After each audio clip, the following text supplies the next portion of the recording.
Welcome, everybody. This is Abacus Fish, and we are playing Hexcrawl Adventures. I'm joined by 5 players. Pretty big turnout. We have Mike, Hello. Brian, Hi. James, Evening. Noah, Good afternoon. and Sauce Boy. I am the Sauce Boy.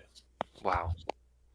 So, just everybody knows that this is a Hexcrawl adventure. Hexcrawl being kind of an open world format of the game. I have a setting, I have dungeons, I have cities, I have NPCs, and I have treasures and monsters, of course, encounters and stuff like that. But I can't force anyone to go wherever they want. They are in charge of their own destiny. No railroading allowed. So with that said, let's meet some of these characters. Mike, why don't you tell me about Zonrot? Yes, I am playing Zonra Half Giant, a magic user, which he's a little over 6 foot. Looks like he's missed a couple sandwiches. He's very lean. A little bit too much book study. He has kind of barely a beard that's brown like his hair with hazel eyes.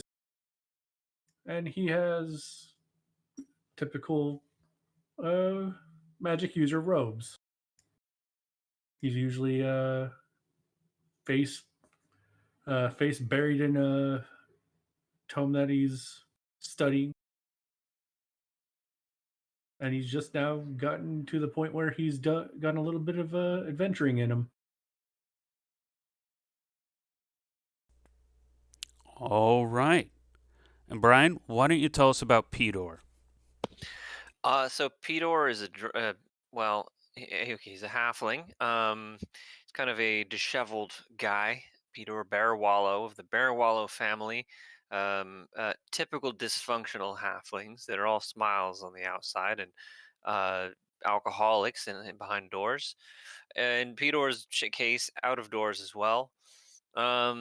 He's like a middle-aged guy, and he's lazy as hell, and but he's recently run out of booze money, so now he's out. He's heard there's much to be had, some money to be had in adventuring and getting around, and now he's getting ideas, and I think he's also friends with Guilford the Grand, James's character. Okay, great. And with that transition, James, why don't you tell us about Guilford the Grand? Guilford the Grand, despite his name, is not actually particularly robust. He's kind of a tall, lanky guy with brown hair that, is kind of combed sometimes with his fingers. Uh, he is very close to Peter, mostly because most of the other people are in the village encampment, refugee camp. They're very busy. They're very industrious people. They're either going out on adventures or taking care of things at home. And Guilford the Grand and Peter don't tend to participate in that sort of activity until I assume we're quite poor, Peter. Oh yeah, Yeah. So rich in once spirit. once our pockets, yeah, once our pockets are empty, then we'll go out and do things. But in the meantime, we have to mostly keep our own company because otherwise people will make us do chores or other things. My family won't loan me money anymore. Yeah, it's rough. And I won't even speak to me. Well, I mean, they'll yell at me. They still make noise, but they form words, but not in a normal tone of voice. Anyways, yeah, Guilford the Grand is making a name for himself in the great unknown. Okay. And Noah, why don't you tell us about Robert Shieldheart? Robert Shieldheart is a average height young man who has leaned out over the course of this adventure ever since coming to these lands. Robert likes to have well-kept brunette hair, and clothing-wise, he rarely has a chance to get off his chainmail nowadays. He is a fiercely loyal friend to Brock Half Giant, and is also very loyal to the camp. And he's been starting to gain a little bit of fame around camp ever since he killed that Flaming Fist bandit. So he's kind of trying to roll with this new notoriety he has and try to keep up that image.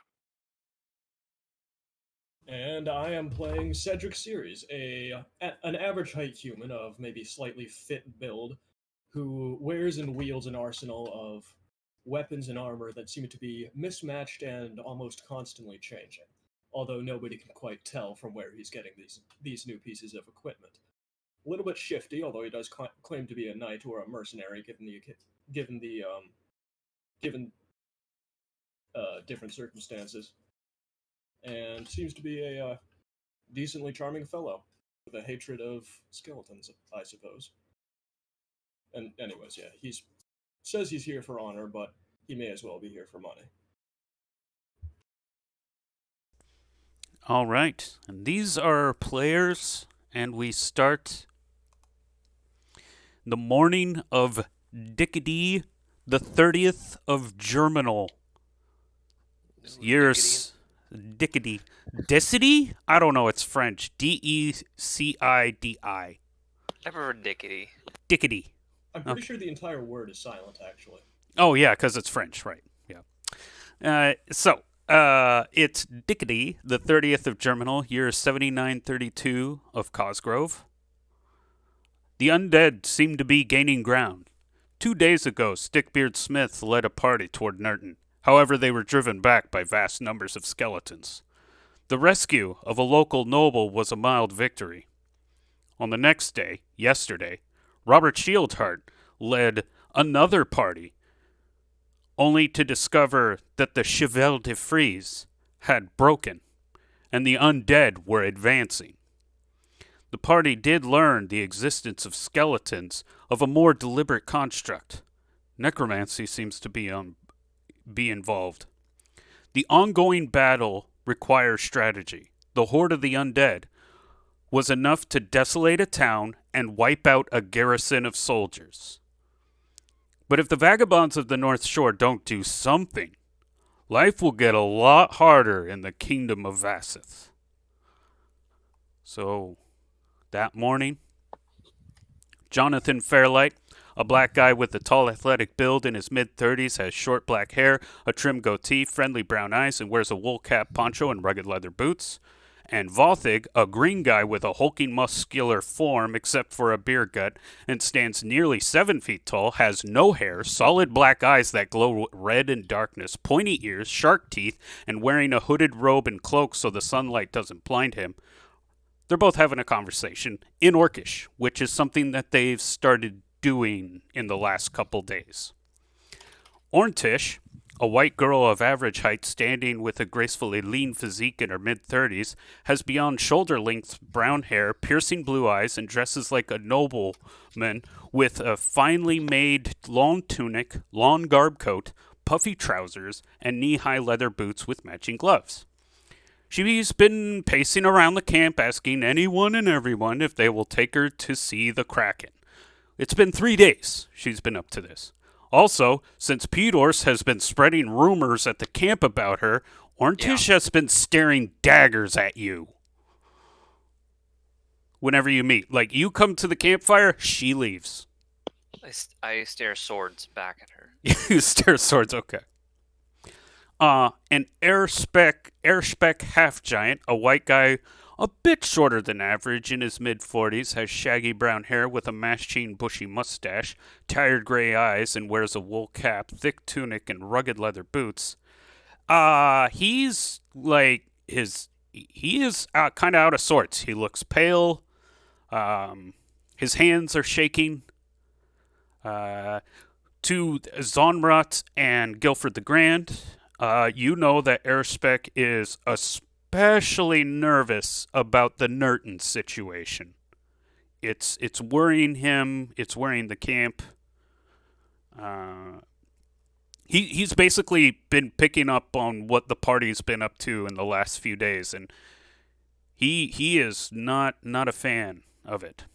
So that's how we start our morning, with these guys kind of milling about camp, and I guess we will start with Zonrat. What are you doing this morning? Well, like normal, I'm enjoying a little bit of food as I'm writing stuff into my book, and uh, generally getting ready for the day. Waiting for everyone else to get going. I know my place. I'm not the one in charge of the camp, so um, I'm looking around, see if any of my family or people I just left with is up and about yet. But other than that, I'm just studying my book. Yeah, so Erspec, your elder, whether he's your cousin or uncle, up to you. Yeah, he's up. As I described, he looks pale. His hands are shaking. He's trying to take a sip of his coffee, but he has to use both hands because his hands are shaking so bad. Now, everything's gonna be fine. We were just gathering our resources. We didn't want to deal with the undead half baked and all end up dead. We'll deal with it. You should organize another party to investigate immediately. See if we could find something useful. Necromancers. Ugh. And he kind of like shivers and walks away. Yes, we'll do. And I'll start going around and I'll kind of poke around at the people who I went on that little adventure with, see if they're up and at it yet. Okay. Pidor, where does Zonrot find you? Uh, Zonrot finds me at the so there's that entrance inside the that building that we use as like a shelter.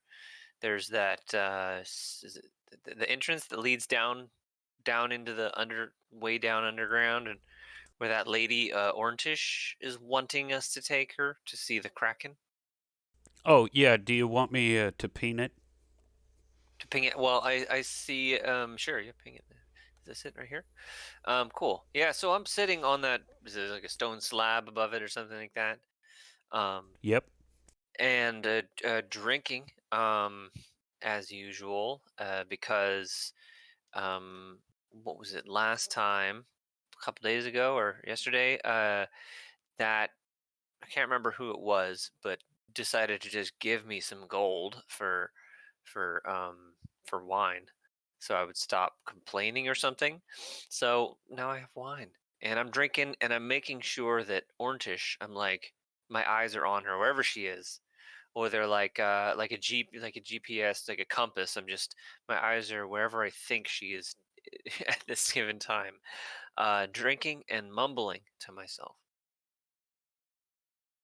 Just like she thinks she can take our money. Not as weird as our Kraken. We found it first. Okay, Zonrat, you see a drunk halfling sitting on top of a rock. Hey, Peter, Yes. we could probably get more drinking money if we clear out those deal with the undead because you know people will feel indebted to us. But That's true. mumbling's not gonna get you any more pocket money. I will mumble with my um mumble with my arrows as the okay. But we have to make sure that Orntish doesn't sneak down into the down here, down under this under Uh, us, and take all the Kraken money. I don't think. Well, they'd have to deal with the Kraken. I D- don't. I don't think they would want to deal with the Kraken without people. Okay, well, okay, yeah, let's go. And I like fall off of the slab. I go over and I try to pick him up. I need to find. I'm heading towards the crate that has all the goodies that people have collected. Find another flying potion. I'm just Well, digging. I'm just digging through the stuff. Where are we to now? Oh, question for me to GM and whatever. What town got ravaged by the skeletons? Nurton. Okay, yeah. Did anything happen to Berry Pont yet? I mean, Berry Pont's like Nope. between us and the barricade. Yes, it is. Okay. But so far, nothing has happened to Berry Pond. Okay. Yeah, I'm maybe we should maybe see if Berry Pont is safe. well, it's on the way, and we might be able to pick up some wine. That would be a plus. You know what? I'll even buy the first drink for you when we get there. I appreciate your enablement of my state of joy. And I'm just rifling through our stuff. Total haul. Okay, I found it. Yeah, and I leave. I leave Peter to rummaging, and I go try to rouse the rest of the party. All right. Guilford the Grand. Where does Zonrot find you? Guilford the Grand is currently entertaining. Are there children in the refugee camp? Yes. Okay. Entertaining a couple of children with his flying potion act, and that he will juggle flasks. They will fly through the air. So Guilford has several flying potions. Why don't you give me a dex check? Okay, and is that what type of roll is that? You Or do can I just click click on your attribute on your character sheet. threshold modifier? 0. Wow, yeah, you're putting on quite the show. Many of the kids are, they don't like get distracted or anything. They are completely focused and bedazzled by your juggling act. Zonrot, you're walking into the scene and Guilford is juggling like a pro. I kind of wince seeing him possibly ruin a lot of potions. Oh, they And, just have water. oh, see, I don't know that. I suppose that's true. And I just wait. I kind of lean towards the wall and I just stare at you with the obvious waiting on you stare. Weird. Well, I'm regaling the children with tales of my exploits as I nearly single-handedly bested dozens of skeletons and then snuck into their encampment and uh, set traps around their encampment, taking out their leader before coming back as the savior of whatever fort that was. It doesn't have a name. It was just a bunch of ruins. Oh, Fort Guilfordland. And then I'll look over and say, aha! My services are desired once again. They have heard the legends of Guilford the Grand and come forth to recruit him on another great mission. Don't worry, children. I'll return with more tales. They applaud and cheer.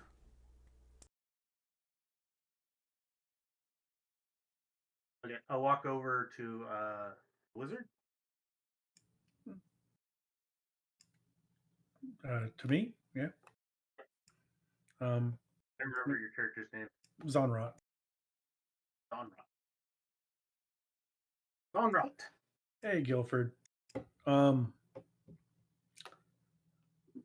of my elders is very nervous about the current state of the undead. We need to deal with them. It's same Oh. cousin. You're both a half giant. Yeah. All right. Our elder wants us to deal with that. Ah. Couldn't even hold his Lord. drink with one hand this morning. Well, sure we can take care of it. I mean, you mostly just need to leave it to me. I'll leave the magical woodgy shit to you, and I'll take care of all the skeletons. Well, I already talked to Peter. And I figured Robert, Shieldheart, and some other stuff because, we can't just rely on you and our Right. paladin friend. Did you happen to take note of whether Peter had any of those bravery potions he tends to carry? I think we'll need them. I didn't take note of that. He was going through our the camp's stash, and he's already a little bit sauced, but Oh, you so know. he does have the bravery potions. Okay. Oh, I just call that wine. Plebeian. Indeed. Oh, okay. Well, So I can continue. So Guilford the Grand goes off to see if he can get bravery potions from Pedor. Zonrot, you continue your search to amass your party. Robert Shieldheart, where does Zonrot find you? I would say Zama would probably find me leaving my great uncle's tent, still checking on him because he's deathly sick, and then Robert would be making a plan for the day already this early in the morning. So yeah, probably outside the Shieldheart tent. Okay, so right Kind outside. of wrap on the outside of the tent. I could move my somewhere out here. Boom. Greetings, Shieldheart the Brave. We need Good to. morning. Good morning. Donrot. I come with some news that from my elder that we should probably be dealing with undead. Yeah, after getting pushed back yesterday, that was quite a loss. Seeing that the Chevelle fall. But we still have. There's always today. And go. Oh, I was thinking and about all this today. Do we have a plan for that? Like, how do we? I was thinking about our options, and I have two in mind. If you didn't have anything. Well, I was going to gather the party that we went out with before. Our paladin friends should help us, considering that I helped them.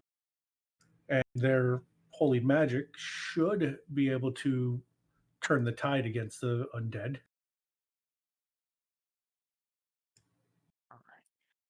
And is our friend the Silent Knight here with us today? That's who I was talking about. Oh, yes. Friend. Yeah. Yes. Perfect. She is meditating. I've already gathered my cousin and Peter. Looks like we just need to go grab. Actually, I have it. So as you guys are actually gathering, there's a fifth guy there. Cedric Series, he's just there. Cedric, are you here to join us today? Well, I heard that there was some fuss about. What's going on? Well, obviously you've heard about the skeleton attacks and how they already took over a town. Yes, yes. Terrible news that. Are we headed out to do something about it then?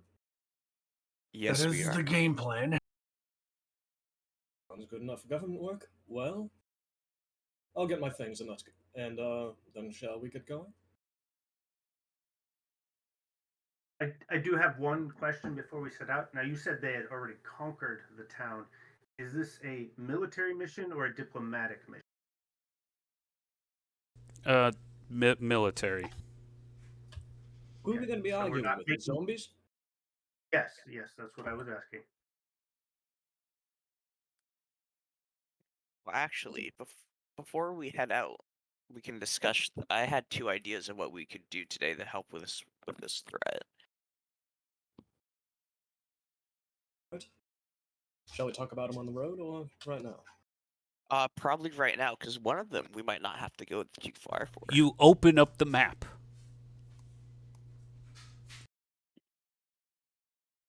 All right, gang.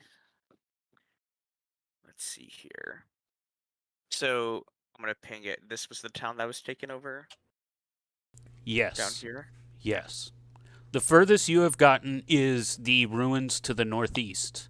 Oh, wait, no. You did get a little bit further. Well, Stickbeard's party did get a little bit further into the forest, but got pushed back. Where that blight tree is, right next to Nurton, there are hordes and hordes of the undead.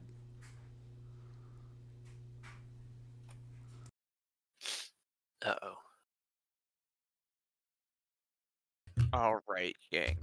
So here are my two ideas, and honestly, we could probably still do both. The first idea is there's obviously this blight tree right next to Norton, and that's my guess where they're coming from. We took out this blight tree up here to the north more already, and that when we burned it, that stopped the skeletons that were nearby over here. So destroying this tree will definitely, or I'm confident that would destroy or at least mitigate the skeleton threat. That doesn't sound like a bad plan. It certainly help. The only downside is we'd have to sneak by an army of skeletons to get to our goal. Well, it's no problem for me.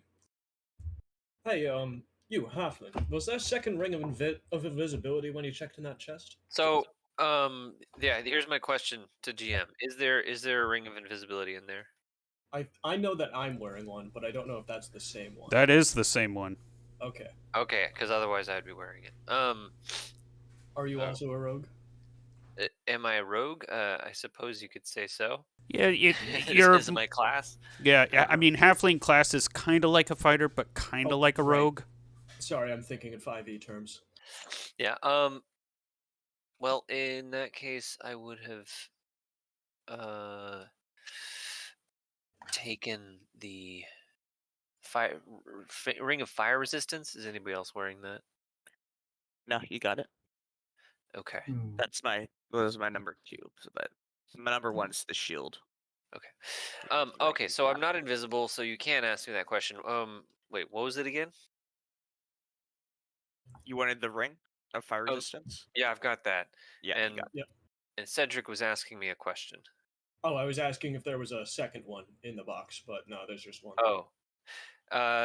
Yeah, I like rub my hands, jealously, and I look at your ring of invisibility and look at my ring of fire resistance and say, there is only the one. That's unfortunate. Would you like to trade? No, I think the ring of fire resistance is better off in your hands. With all that potion of bravery you're quaffing down, that ring should put you on about the level of fire resistance as the rest of us. What a subtle jab. Indeed, my friend, but that should prove useful. Okay. By the way, guys, I've made an editable player's map that's in the chat text region, whatever you call that. Anyway, The voice channel chat. there you go. With that, I do have a second option that we should consider. We recently found out that Ortish is a caster and might have some arcane knowledge that would help with this necromancy. However, we probably need to offer her a trade before she reveals any information. We could go escort her to the Kraken in exchange for whatever information she may have about this threat, assuming she has any. Have we still not done that? I've been practically taking a nap the 3 days that I've been gone. She was Pedor, asking about them. Pedor says, she is a villain. She's a villain. The Kraken and all the money in the Kraken's belly belongs to us, and she wants to go look at it. Look at the Kraken. She just wants the money. It's our money. What are we gonna do? We'll give her all that money for some information about skeletons? Well, this information could mean life or death. These skeletons are approaching our shores. We are the vagabonds of the north. You can't exactly spend money when you're in the grave. We unless should you're one of the unleash. skeletons. We should unleash the Kraken on them. Well, if we want to unleash the Kraken, then perhaps we ought to know a bit more about it. We could get her to show her the Kraken, and then have her tell us information, and then push her into the Kraken mouth. I agreed with almost every part of that. Maybe not the last one, but we'll see when it comes to it. Just a little push. And if she is powerful enough, worst case, she can tag along when we go to raid the tree. We can push her into the tree afterwards. But you're the one with the ring of fire resistance, aren't you? Yes. And also, you're looking quite throwable today. I must say. I will burn if you touch me, when I won't burn because of this ring. I fumble around for a torch. I must have one somewhere here. I don't have any. Oh, I see. 6 torches. Cool. Do I have a way of lighting the torches, or in this game, are torches just okay? It's on. I mean, I think you're supposed to have like flint and steel or a tinderbox Okay. to do that. Sure. Yeah. Is this an item in the game that I don't? I believe Yeah. so. It's in your gear. Yeah, Oh. it's in the gear list. By the way, remember that you have a general store in town through Oh. Jonathan Fairlight. Okay, I realize that I don't have any way of lighting fires, and I rush off to find the guy and buy one. And keeping an eye over my shoulder at Cedric the whole Okay, time. just make sure that you deduct either from your character sheet or from the hall, and it's yours. Okay. I'll give him a friendly wave as he walks away. Alright, maybe while Peter's gone shopping, that would be a good time to talk to Ortish so nothing bad happens.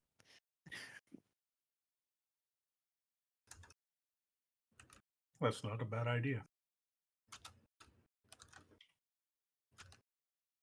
So, yeah, I guess we approach Ortish.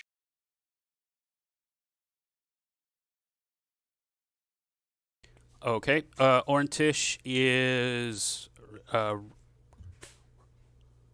reading a book by the campfire.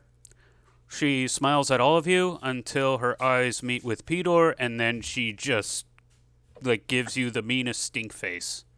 It sounded like they were trying to meet up with her without me. Oh, my apologies, I didn't understand. Okay, so yes, she gives you a smile, and she goes, so are we seeing the Kraken today?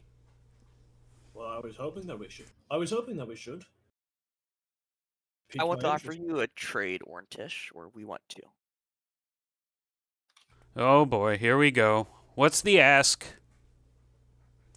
The ask is if we help you find this Kraken, I guess, do you have any information on these skeletons? And if we help you find this Kraken, can we have that information and your help in stopping the skeleton threat?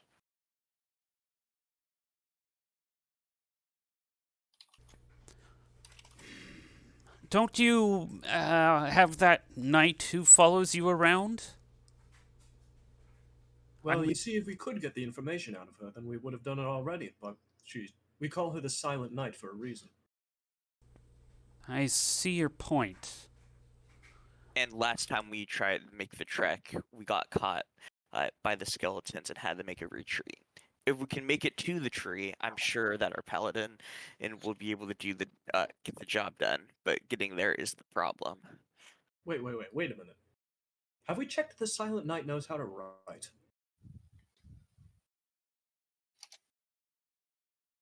Actually, yeah. Last session was asked directly if she could write, and she refused.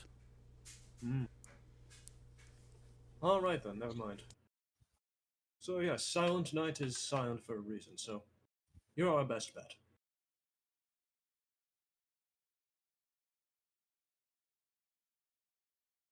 She kind of, looks off for a moment, considers it, and you guys are gonna take me to the Kraken? She looks back at you. Yes, We we will are take you indeed. to the Kraken.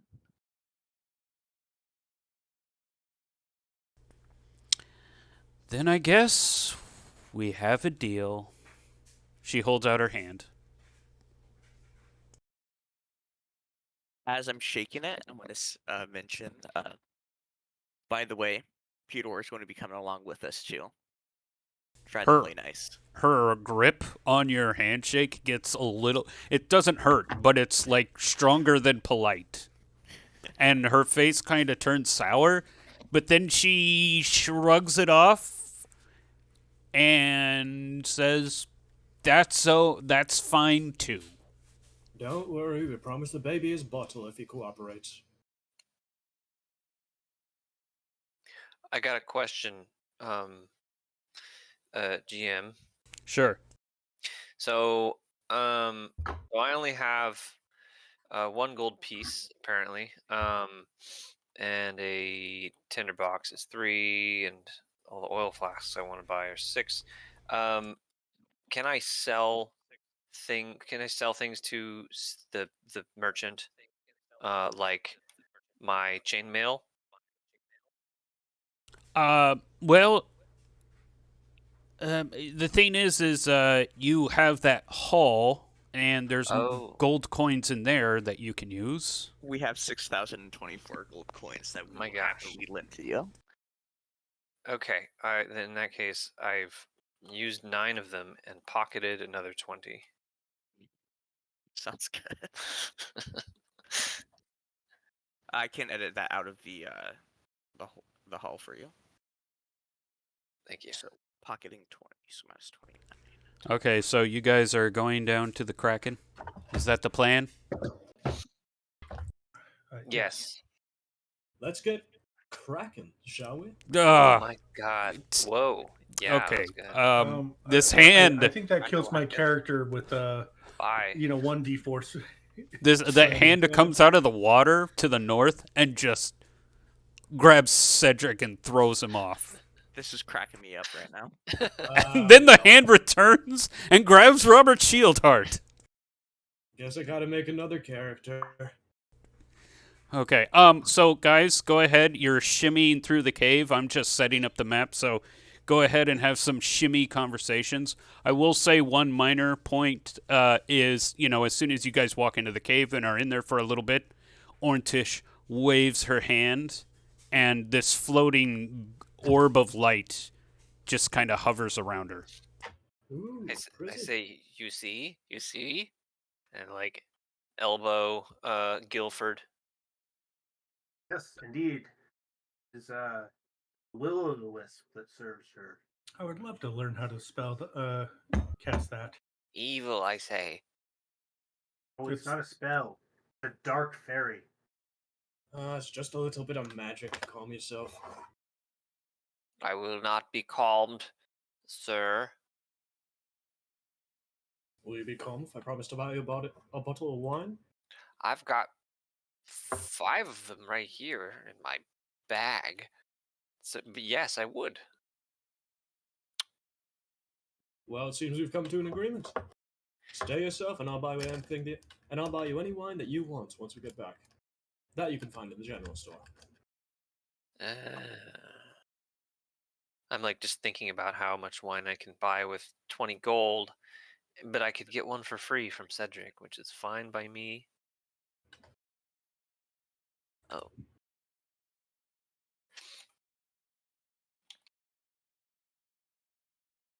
Still shimmying. Okay. So, anybody know what a kraken looks like? I've seen pictures of it. You've seen pictures. Could you describe them to us? Yes, they do vary based on the region. Some are, well, large tentacled sea beasts, similar to that of a octopus, I think. Oh, Or- octopi. I've heard of those. Sounds a lot like my sister. Must have an interesting system. S- I'll have to get Yeah. to How know it many sometime. tentacles does your sister have? 10 of them. Actually, believe that. 11. There's a I believe that makes Tentacles. in one story I read. It also had large pincers similar to that of a lobster, and a beak that They're not can octopus. crush a ship. Well, is it an obs? Is it an? I think I saw that one. Could it breathe fire as well? I don't think so underwater, but um, Once it surfaces, then it breathes fire. I didn't actually read that part. Oh yeah, it's a scary read. I can see why you stopped early. What's it doing down here? They kind of go where they want. I want to ask. I know GM might be a little busy, but I Oh, wanna no, ask I'm- Morticia a well- question. Sure. Well, say, Ortish, what is your angle here? You just want to look at a kraken, or you gonna draw a picture? What do you want? It's not the Kraken I want. Oh yeah, some money. That's right. You She hear that, kind of everyone? shakes her head and gives you a look like, duh. You see that, everyone? She wants our money. We're all here for money. Yes, and That's it's ours. ours. If we kill the kraken and get the money from it, perhaps. Yeah, and she wants it all. Well, Can't you see? So when you guys get to the boat, she does actually look over and looks at the trim and says, "This is a boat from the Calabash, from the galleon, the Calabash." What You are we can- seeing? Go ahead, get. So what you're seeing is like a bronze kind of trim that goes around. It's totally broken, but there is a motif of clouds. Can you describe the surroundings? This area? There's this. Yeah, smells of Yeah. very much of salt water. You're pretty sure that that's what this water is. It's dark, but you can definitely hear the sound of like water rushing all around you. Like just this little water that you can see under the lantern light. You expect that there's probably a lot more as you go deeper in. Oh, you said the water is moving? Yes, yeah. Well, it's not like, a stream or anything, but yeah, it is kind of like it's not still water. No. Huh. Boat doesn't look seaworthy. Yeah. What's the deal with this boat? The picture of it has these gigantic holes in it. Oh yeah, no, the boat is totally broken. But Orntish was looking at the trimming, which is just the edges of the boat, and that's where the bronze cloud-like motif is. But yes, the boat is pretty destroyed. And it looks like it was submerged for quite a while and then floated to the top. It's like goldish trimming. Well, if it's Bronze. bronze, Yes, we should pick it off. I think it'd be Yeah, green. It'd be very green at this point. Okay. Well, it looks horrible, but I start to pry it off and like look jealously up at Orntish and be like, "It's ours. It's ours." She like gives you she puts a finger to her lips like shh. I go still. We don't know where the Kraken is, and I'd like to not announce our presence. We can discuss What's in the that. water? You first. I'm just saying it's in the water and we're not in the water. We should be fine.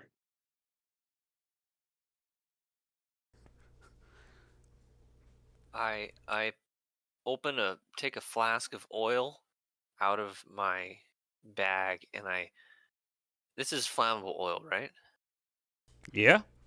I pour it over my head and it sputtered and Or cough a bit. Orntish like takes a few steps away from you, kind of steps over here. I said, "Don't be afraid, Orntish. I'm just preparing." No.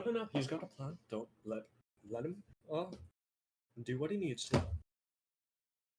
I was about to say let him cook. Let me cook. Let him cook. And then I'm like looking at the ring and I'm wondering aloud, like, if you put this on a chicken and tried to cook it, would it not cook? I mean, it wouldn't cook if it was wearing, say, a ring of fire resistance, but That's what I'm saying. You can keep a chicken from being cooked. Anyway,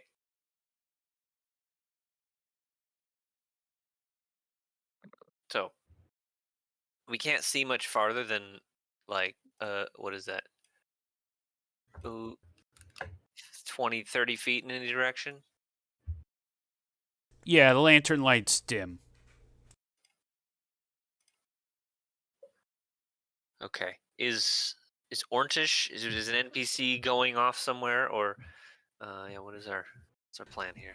She is following you guys for now, kind of letting you lead, but definitely keeping her distance from your flammable self, Pedor. Okay. I ask if go ahead. Yeah, ask if anybody wants to go first.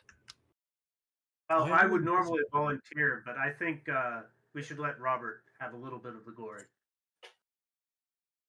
All right, sounds good with me. Hey, I mean- Orntich, what way should we go? North or south? You're the leader. Just choose a way and we'll follow. I mean, I can turn invisible with this handy ring here. Yes. All right, let's start going up this north path. And I have a lantern as well that I'm going to light, so we can have two sources of light. At least. Wait, who's Suddenly, within your lantern light, the glistening of Ooh. gold. Gold. Oh my god. Orntish immediately, starts like grabbing at it. Like she picks up like a necklace, and she's like, "Oh my gosh, it's all here! The treasure of the calabash." Put it down. okay, You we're get definitely 5%. following suit. Orntish, you keep talking about the calabash. Who are they? It was a ship that was taken out by the Kraken. It must have shipwrecked 50, 60 years ago, but it had treasures from lands far away. Wait a minute. We'll pull all this treasure out and put it on the ground. Give me a wisdom check. Okay. Right. Everybody can give. Do you ask that question aloud? I do. Yes. Then everybody gets to make a wisdom check. Threshold 0. Yes, threshold 0. What does that mean, threshold? It means there's a modifier Modifier like significant. penalty or bonus. Okay. So if wisdom 14, I just roll a D20 and 14 or lower. Oh, got it. Oh, we can. Okay.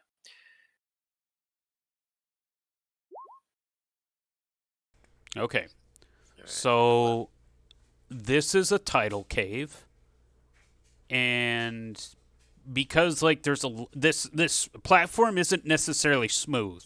There are a lot of crevices and stuff like that.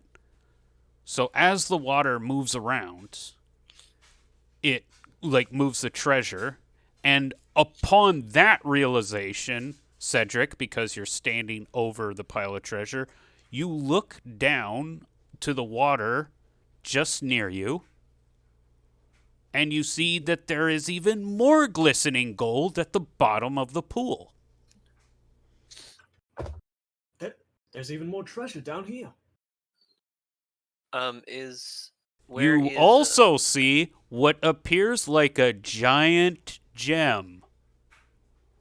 This- oh, where's that's Guilford cool. right now? Guilford backed off when Yeah, Is that you, Guilford's standing Guilford? next to you.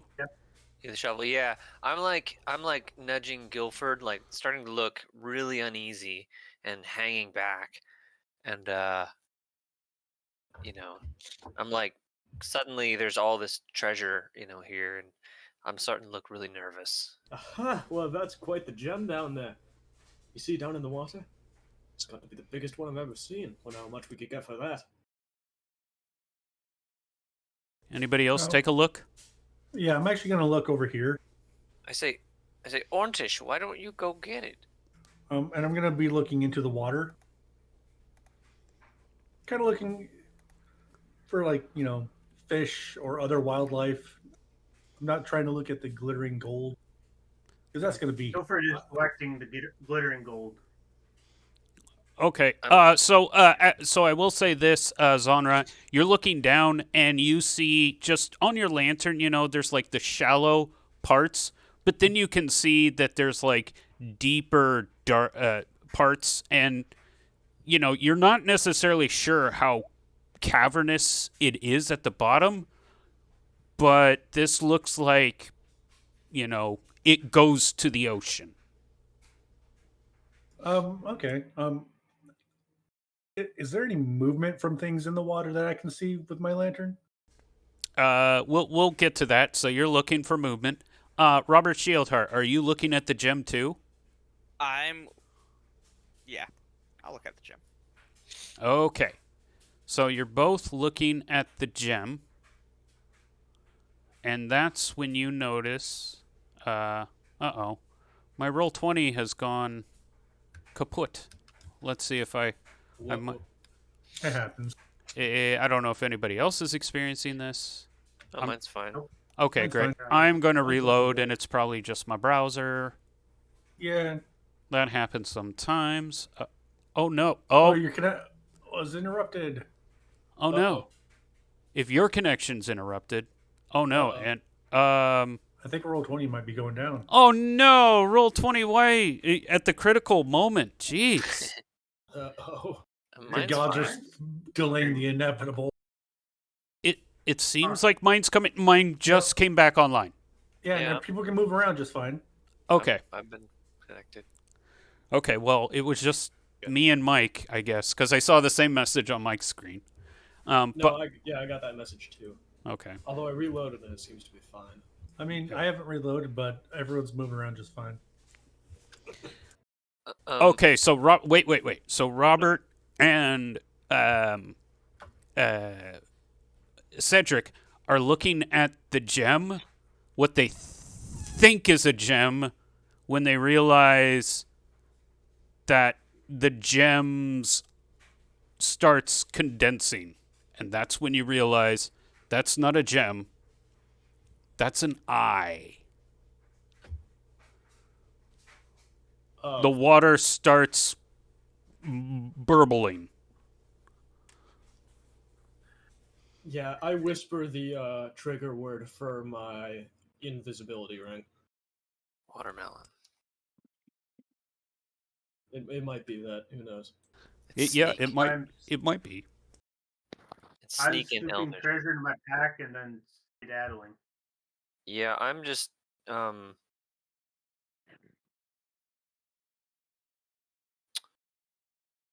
I guess if I can, Wait, I'm over here. I have not noticed it. I don't know if we have what we can do right now, our Yeah. turn order or something. I'm definitely taken aback by this realization. I just do a little flinch and double take. The water is getting violent on your side too, Zonrot. I'm gonna like be whispering, pss, pss, pss, and violently gesturing people to step back from the water. I'll listen to that advice. You guys do see Orntish just like starting to stuff her pockets. Mm-hmm. I go. I'm doing the same thing. Yeah, I'm grabbing some gold on the way out as well. Okay, so everybody, whoever's grabbing gold, roll a D100. Just a D100. Yep, that's how many you grab. Like, I assume that you guys are running away. Yes. Yeah. Okay. Oh wow. All right, I'll roll D100. Impressive. I'm not grabbing gold. Oh, wow. I do want to grab Orntish's arm and be like, "We need to go." I think this is a good time to leave. As you guys, as you guys leave, hold on, let me make sure I'm on the. There we go. Boom, boom. Oh, over there. Oh, I wasn't expecting over there. See, I was right. It is like a giant octopus. Mm-hmm. And there is a tentacle, like kind of scoping out the area a little bit as you guys are leaving. But yeah, this Kraken looks huge. Like, go ahead and make a measurement, and that's like roughly what its body balled up is. Yeah, it's Bald. 20 feet balled up. 20-foot ball. That's a pretty big basketball. This is why people always die. Yeah, it's about the size of a land octopus, maybe a little bigger. Yeah. A land. Yeah. Mm-hmm. Yeah, so we're gonna skedaddle. Yeah. Stand along the wall. Actually, they're within range if Robert is being stopped by the tentacle. Oh no, that was just for added effect. You guys are obviously retreating. Yeah, because I was gonna do my one thing because it's kind of useless against undead. Cast sleep and leave. Knowing it's not gonna do much. Is this undead? No, but we've been dealing with a lot of undead. Yeah. Can't sleep them. Boy, undead kraken would be fun. Smelly as hell. Oh man, don't give me ideas. Don't speak in front of the GM like that. Okay, so go ahead, guys, and add your total gold. If you could make a note of what you added, I guess, to your haul. But wait, who didn't? Wait, there were four. I didn't grab gold. You didn't grab. Okay, you were like directing other people to get out. Yeah.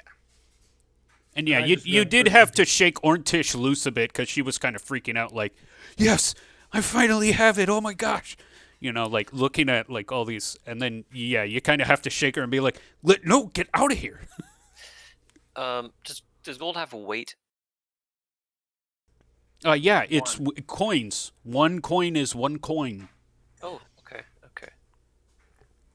Makes sense. But you guys leave the cave and are now back in town. We grabbed 196 pieces total. How many? Am I adding all of those to the haul, or do people want to keep those to themselves? I'm keeping my 74 on me. It looks like I can. I added mine to my personal, and it wasn't that much. Okay. Oh wait, actually, I'm keeping my gold. Oh, actually, you can put 64 gold into the There. the hall. I think that's a good zoom in right there. Once we actually get outside of cracking distance. Like, well, the deal has been fulfilled on our end. Now you owe us information.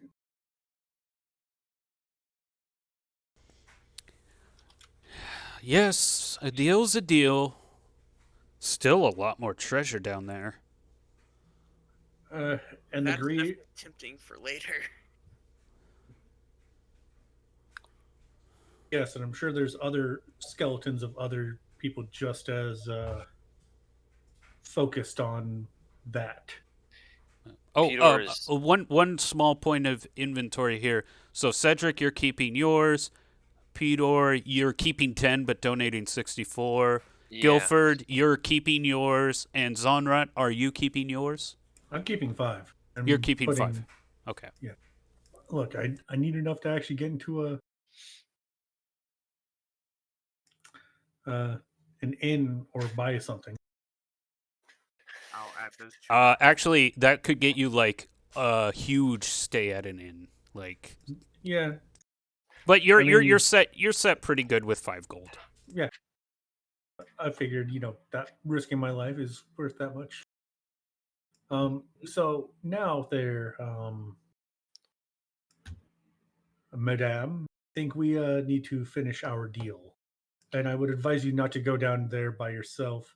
Otherwise, you'll join the treasure, most likely. I think I think that would be fine. I'm not in control of it. She wants to. She can do what she wants. Yes. So But Peter's here looking very very. I'm not looking pleased, and looking very suspiciously at Orntish. But as a magic user, uh, as a fellow student of the arcane, I can appreciate having some secrets.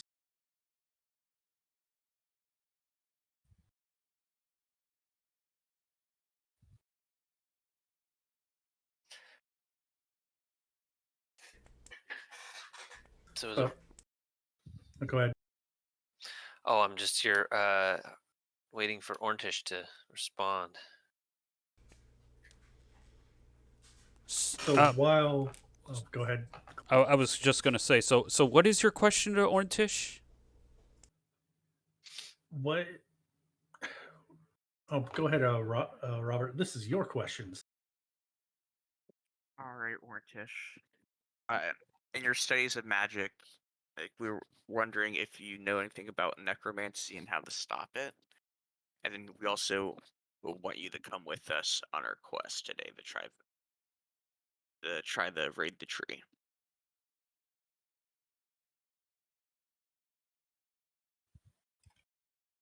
So summary is information on necromancy and then just general use help can you help us with the tree? So this has to do with that symbol that rune you showed me yesterday. She looks Yes. at you, Zonrot. Yes.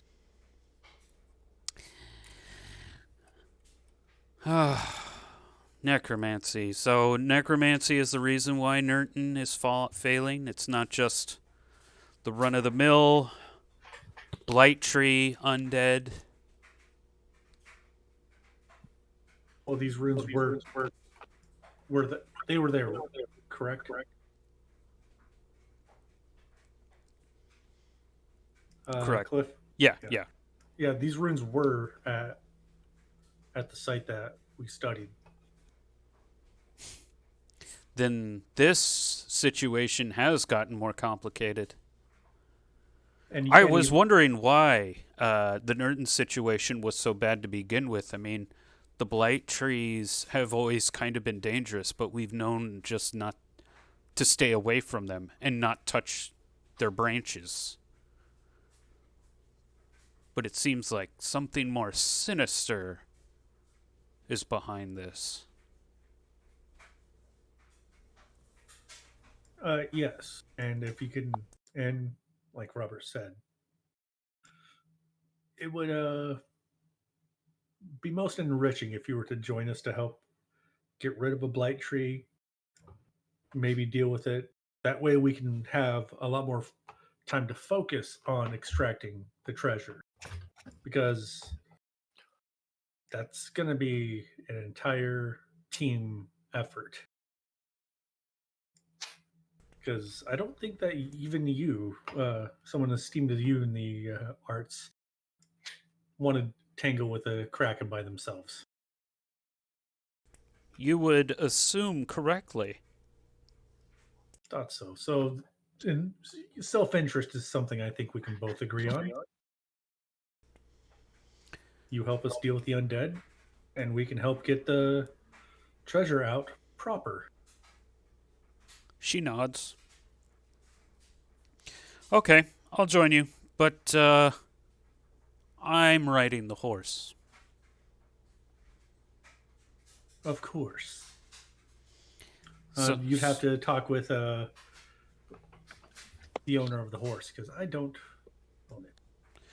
Oh, believe it's going the to- horse, the owner of the original owner of the horse was Goldie Smith, but Goldie Smith is dead, and since then, Lucky has gone from Goldie's pet to everybody's pet. And I'm I knew that. It's just I'm also trying to be a little bit dismissive too because a little bit of a magic user ego to another magic user. Fair. Okay.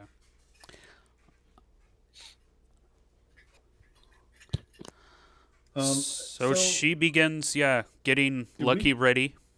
Did we just grab coins, or did any of us actually grab any jewelry or anything that might need?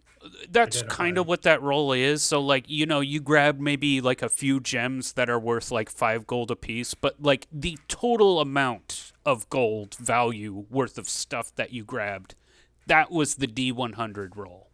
Okay. Okay. So no items were taken, like no magical stuff. No magical stuff. Yeah. Someone. So Yep. I have a question for Cliff. So, I don't know if you recall the when last time I had a session. So I had that skeleton that I killed, or I claim that I was the one that killed it, but has got runes all over it. Did I give that to? It's not on my character sheet. I can't remember if I gave that to that wizard, Corliss, Colress, or if I still have it. Yeah, you gave him the bones. Okay. Great. Thank you. That's all.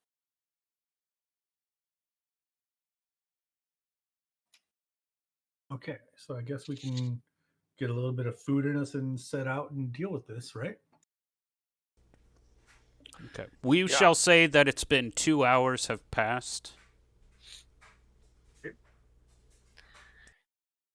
I wonder if the oil that I poured on myself is still effective. Yeah, you still smell like kerosene. Okay. What during this period, I'm gonna wander over to the water, and um, and light myself on fire to see if this ring really works. Yeah, the whole time, your body temperature is just slightly colder than comfortable. Yeah. And even though that you're burning on fire and your clothes are starting to burn off of you,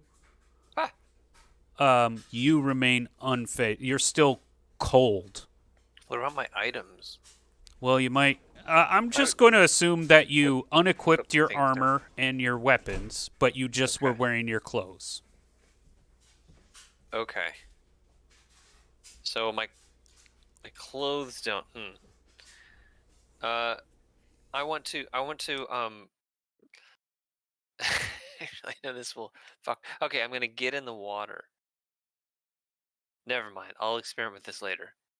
Okay, I douse myself and clean myself off and gather my gear and wander naked and smoking back to the camp. Yeah, you do have like black smudges, like carbon from, as if you were burned, but it's like you suffer the secondary effects of burning, but not the primary effects of burning. Which is the burning part. Yeah. Okay. Okay. Good to know. I'm gonna. I don't know if I have another change of clothes here, but if not, I will uh try to beg my relatives, like my sister, like or her husband, like I got burned. Hey, could you help me out, brother-in-law? Get some new Sorry, I clothes. spent my last on the rye, and now it's. He falls back asleep.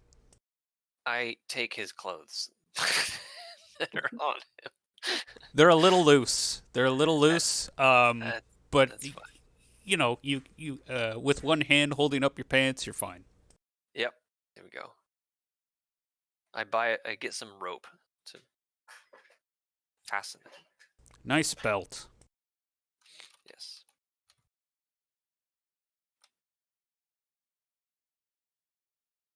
Hmm. Um, is that holy symbol shield of Cosgrove that's in the stash?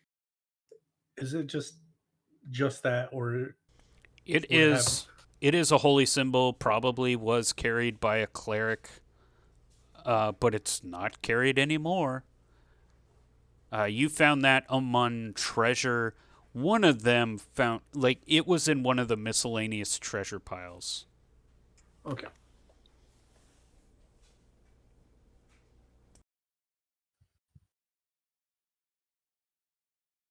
Cool.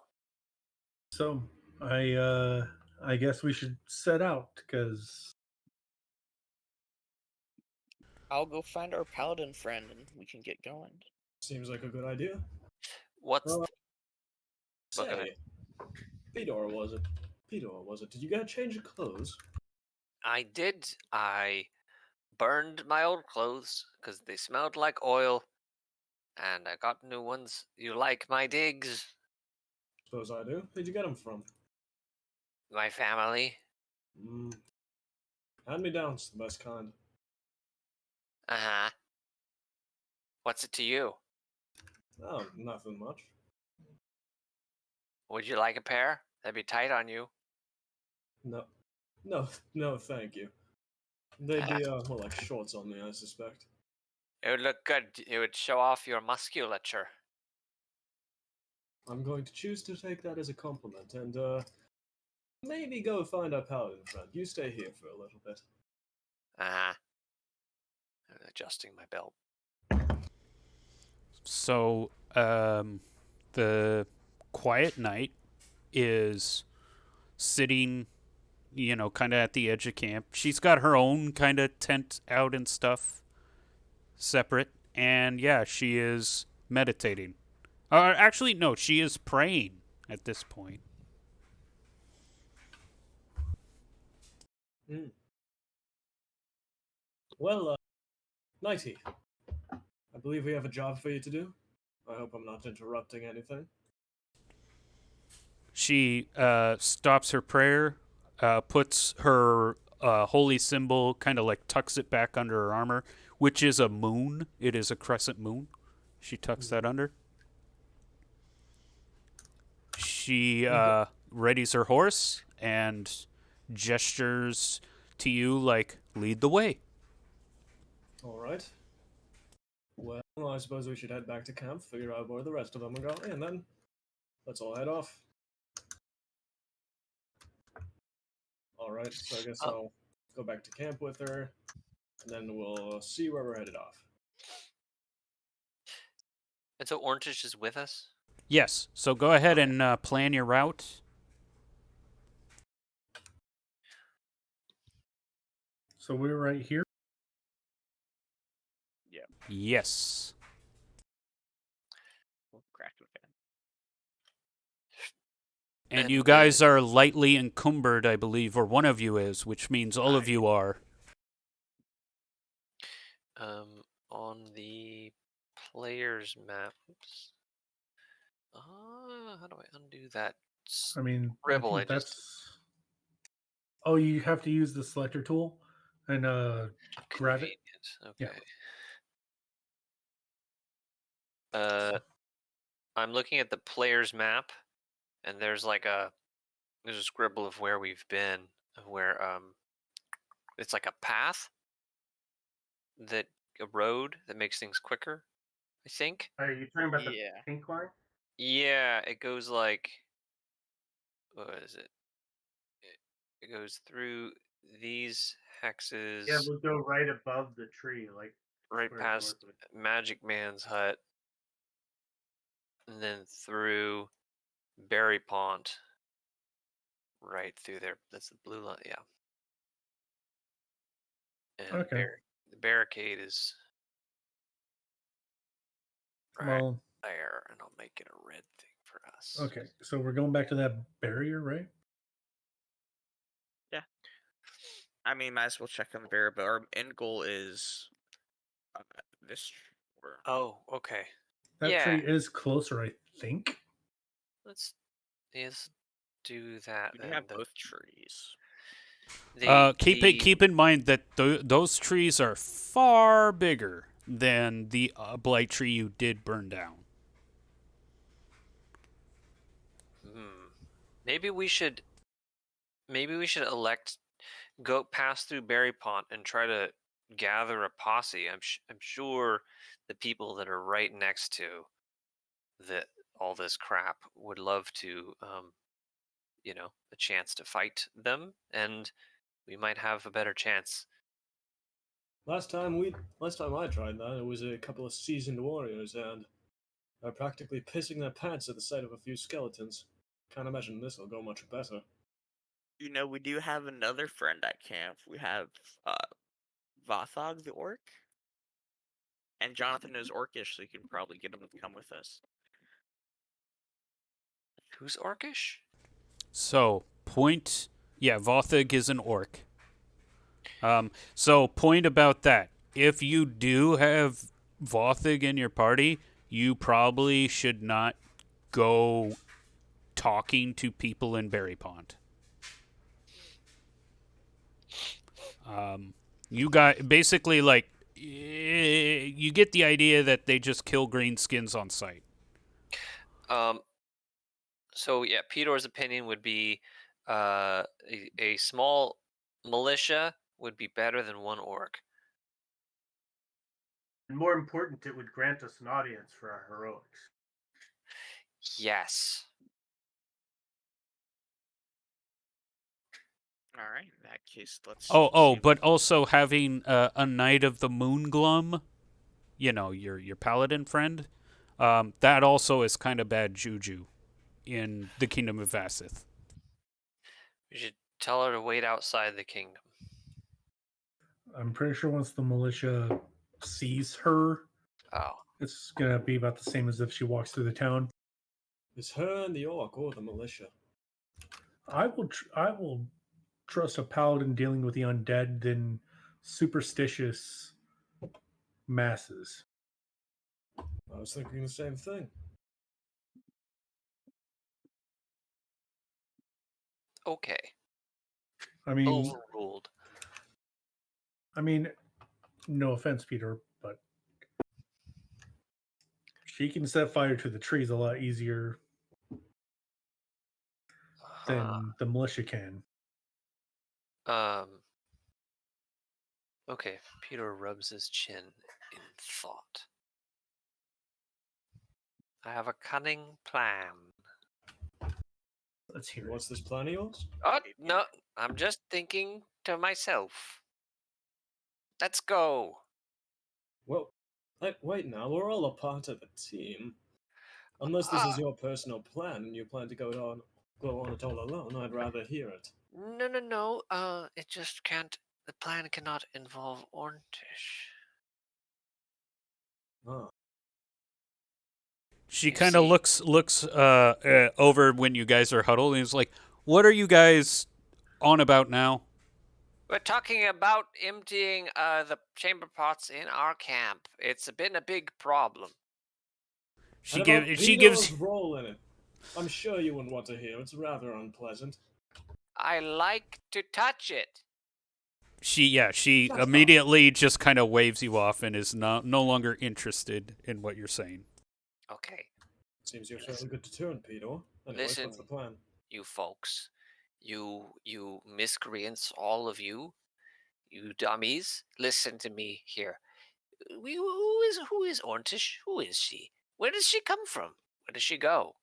And most importantly, now she knows about all this gold down there that's ours. We don't need her to kill the Kraken. Come on. We have other options. And look, now she knows about all this. Look at all that gold. My God, we're rich, you guys. Do you know that? Look at all that gold. I know And it. now, Are you making oh, the argument to bring her with us so that she can't steal the gold while we're gone? correct. We push her into the tree, and then we kill her. We kill her. We kill her. That's She it. couldn't. It's just simple. It's simple. Well, Then we have no more loose ends. Some strange magician wandering around, gathering up whatever the heck army she's gonna to come and take our horde. She's going to. I listen to. Trust me now. If we don't make her be not here on this plane and send her to another plane of existence, she'll be fine there. Then she will want to take all of that gold, all of it. well, Peter. She can't get the gold by herself. There's an entire fucking Kraken down there. And I doubt she'll have a very easy time convincing anybody to go get the gold with her that isn't us. I think that she's not going anywhere near the gold unless somebody like us is around there to guide her. I think who's she aligned with? Is she by herself? Does she have a patron? Does she have a whole faction? We don't know. She If could she come had a to whole us with. faction, she would have gotten the gold already. But she's been begging us for help, hasn't she? Well, I guess so. But we should kill her anyway, just in We case. don't need to kill her. It's a well-known fact that these wizards can't even stand up without their spellbooks. You just steal that, and she's helpless. And you so much as shove her towards that tree before she's ran out of her usefulness. And I'm nicking all of your alcohol, little man. Oh, but I. Well, how do you know? You just said that you wanted to kill her. Yeah, And I know no. you How like your booze. no, So how do you know her? Maybe why is she useful to us anymore? At because all? she's a bloody magician. Yeah, but she told us. You know what she told us? We're like, oh, we'll take you down to the Kraken, and then you give us some information. Oh, good exchange. We do that, okay. And then what did she tell us? She said, oh, and I quote. She said, oh, necromancy. Oh, that's bad. That's what she told us. I'm like raising my voice too much and like worried she's gonna hear.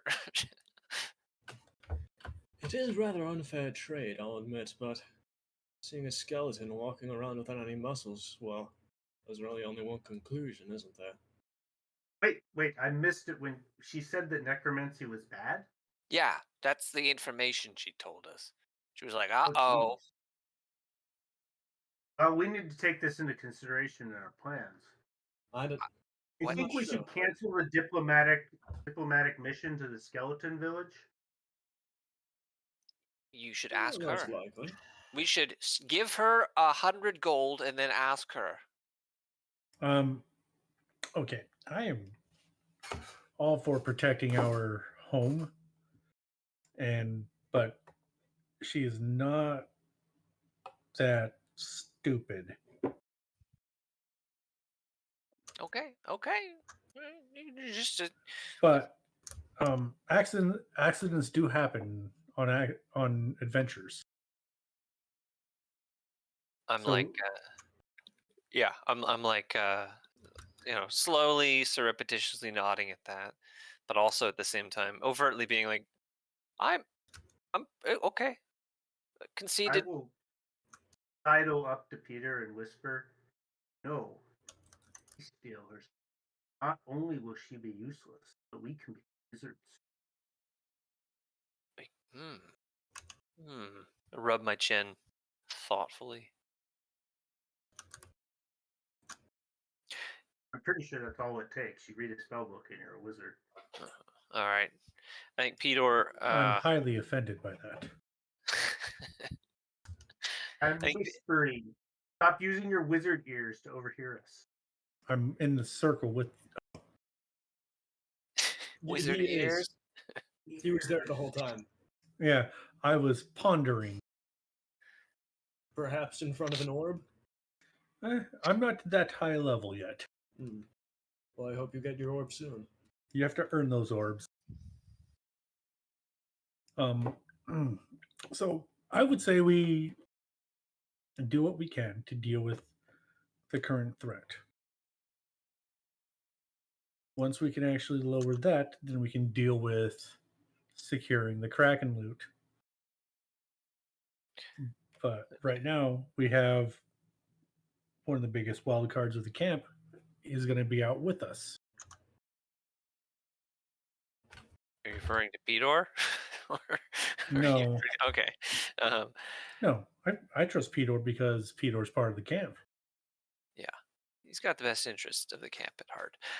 So yeah, Peter's in agreement that we're ready to go. Yes.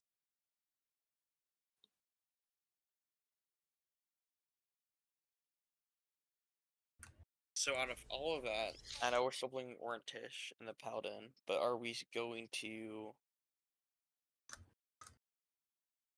Are we going to the city, the militia, or should we get Vorthog Nope. to come along? Yeah, we're getting. Militia is not a good idea because we have some troops with us that aren't exactly well liked. Yes, and magic users aren't really trusted for the most part in most cities anyway. Then might as well get Vorthog along. Yeah, man, our little settlement's reputation has got to be horrible with everybody. There's a reason why we're the vagabonds. It's like rumors are, this little settlement out on the coast has Orcs, orcs magic users, and magic users, and paladins of the moon. yeah. Mhm. Anyway, Yeah. But until she's actually proven to be truthful, it's okay to have suspicion of her. So,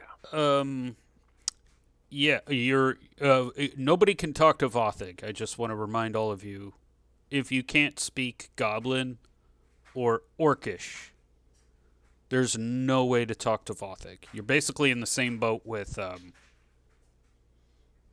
can talk to with the Jonathan. Silent Knight. so you got to bring Jonathan, huh? Oh boy. Mm-hmm. Can we talk Jonathan into coming and being Vothig's translator? I will go along, but it will cost you. We're standing around waiting for his price. Okay, 10 gold. That seems fair. You're putting your life at risk, and we'll probably make that back on this quest. That seems an awful lot. I get- About 5 gold. I've heard that's enough for one of the fanciest taverns in all the land. Why don't you give me a charisma check there? Well, I'm Guilford? about to cancel that out. I'm gonna just hand him 10 more. Be like, "Well, make it 15, and you'll do us well." And I would slap his shoulder, but I'm not high enough, so I slap his hip. Okay. It's kind of weird. So he takes the 15 gold and he goes, okay, I don't mind a little gratuity. I say, "Look, we're rich fellows." Well, yes. How we can get going, is it? So you guys are on the road. Go ahead and calculate the time it takes you to get there, to get to the Cheval de Frise. Okay. And while that's happening, Orntish is riding, and so is the Knight of the Moonglum. And, 10 axes. The Orange- red line is the Cheval. yeah, that's the Cheval de Frise. Um, Orntish kind of keeps looking at the Knight of the Moonglow and goes, "So, how did you end up with one of them in your camp?" Well, she helped us out of a jam. We were pretty close up to one of those blight trees, and well, we were about to bite it, and then she came in, saved us, helped save somebody else that we were trying to save in the first place. So I suppose we owe her one. Huh. She looks at the knight up and down and goes, "I've heard rumors that they got scars all the way from head to toe." And the knight just kind of looks back at her and then then looks eyes forward. Well, we've all got scars. So there's a. Oh, sorry. Go ahead. I was just going to say, different orders have different training regimes. Yeah, but it's so weird. They worship a dead god. And as she says that, the knight just kind of looks over and then kind of reins her horse a little more aggressively than normal to put some distance between her and Orntish. I mean, obviously, there's still power behind her faith, so I wouldn't push that button. She's got faith, and it seems to be working for her, so Yes. I'm inclined to agree. Is that why their temples are in hiding?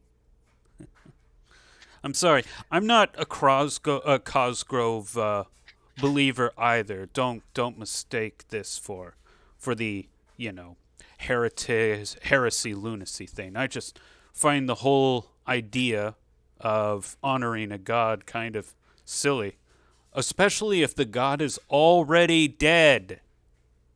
I would Hey now. I these would are advise not to practices. provoke her.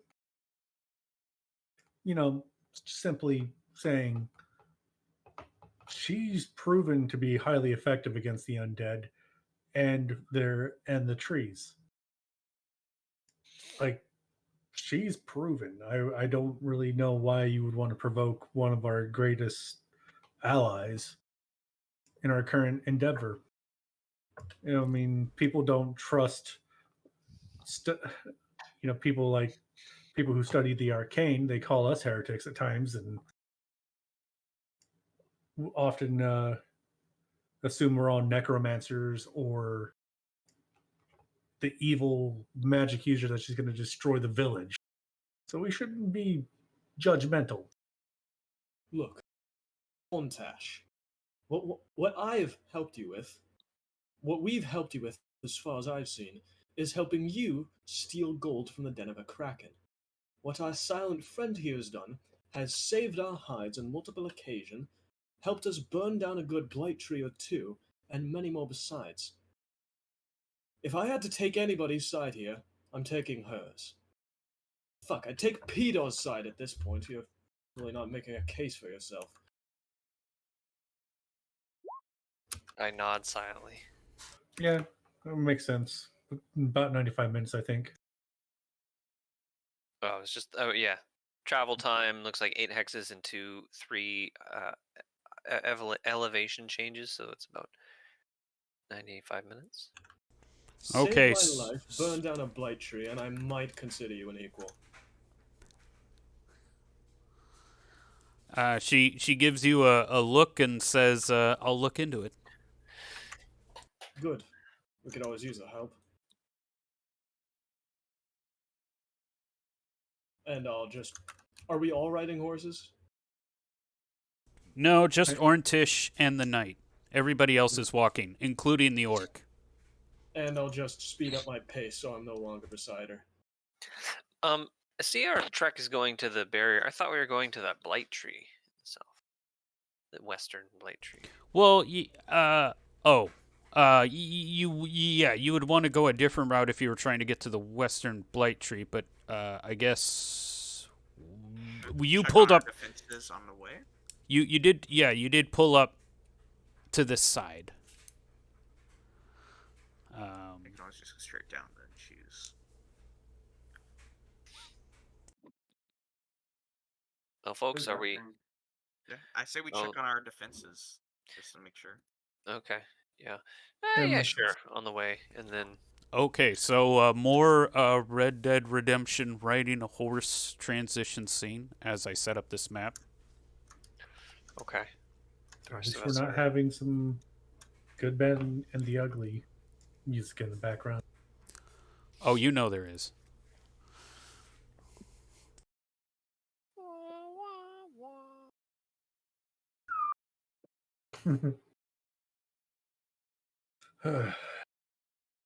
It's like herding cats at times. I'm going to. Can I get Jonathan to start hyping Vothog up? Be like ready to crush some skulls. He's yeah. You know, he talks to Vothog excitedly, and Vothog kind of shrugs. And Jonathan looks back at you and says, "I think he'd rather be fighting goblins, honestly, but it looks like he's got some pent up aggression still." I hand Vathug a skin of wine.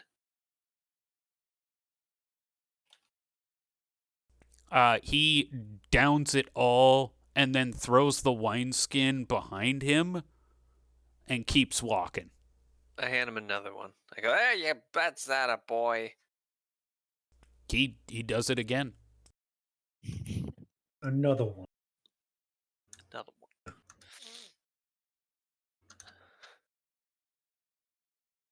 I hand him a third one. Yep, downs it. No problem. Is this where my wine money's going? Toward wine? Yes. It is your wine, I suppose. Hey, that's correct. And I pat my dagger. I don't have a dagger. I pat where a dagger could be. I'll pet my dagger. Okay, I drink more wine.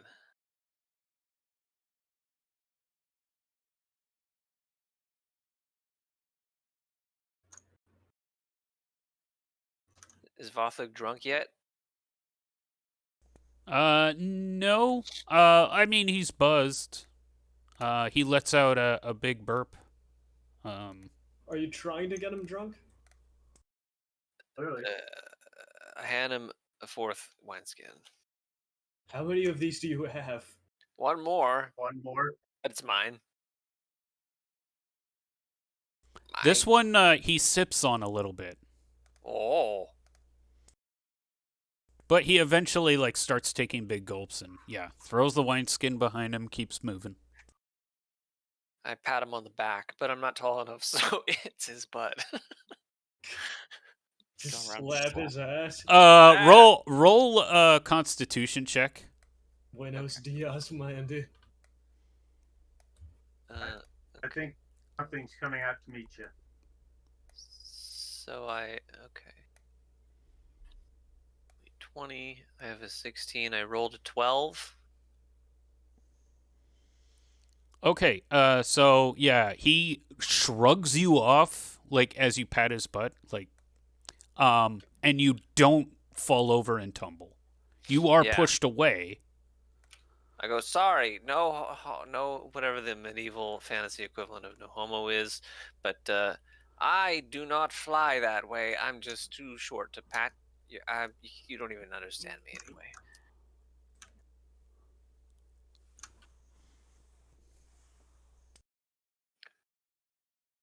I tell Jonathan, I'm drunkenly, Jonathan, could you tell him that when I didn't mean to pat his butt in a familiar way, but not in I wasn't an invitation. Tell him. He talks to Vothug, and they both share a laugh, and they kind of side-eye you for a second. You're not sure whether... Yeah. I laugh. Ha ha ha, yes.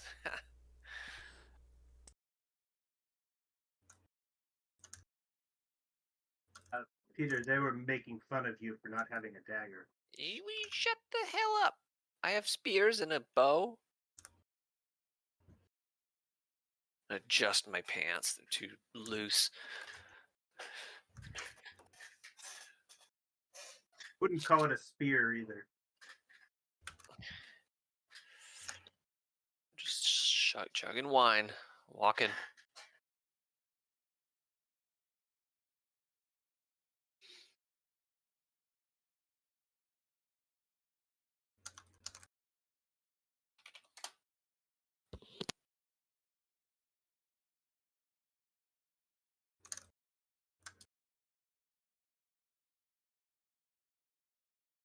Almost done, I swear. All right.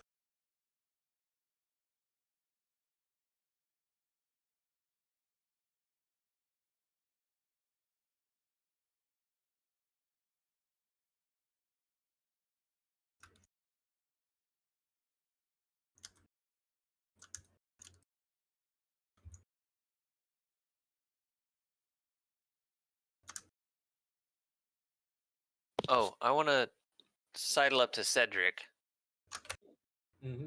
and be like, "So, Cedric, where do you come from, anyway?" Well, I'm just a refugee, same as the rest of you. Is he part of? Are you part of our town? Yes. Or you like came with Yes. us across the ocean? Oh, okay. Yes. Yes. So I Ceres probably- is one of the human families. Oh, so I wouldn't have. Okay, I wouldn't have asked that. Maybe I say, "Where do you get off, Cedric?" Where do I? Huh? Huh? What? Can you hear me? Of course I can hear you. I just didn't quite understand the question. Of course, typical. Say, you're a man of honor, right? Oh no. What? You say, "Oh no"? I said, Ahead, there's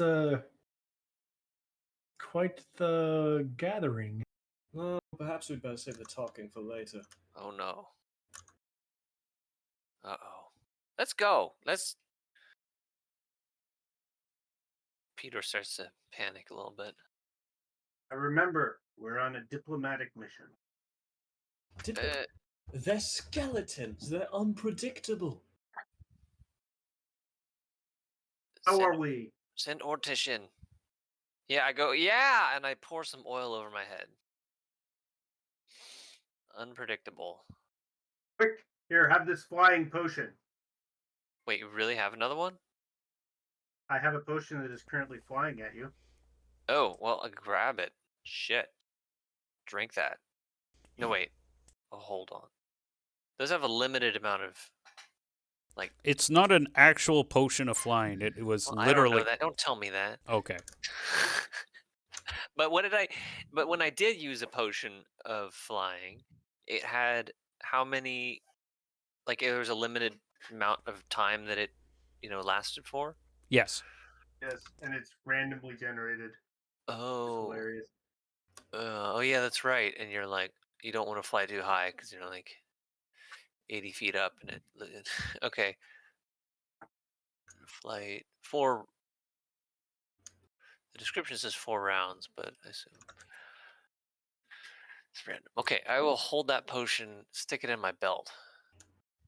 Whatever it is.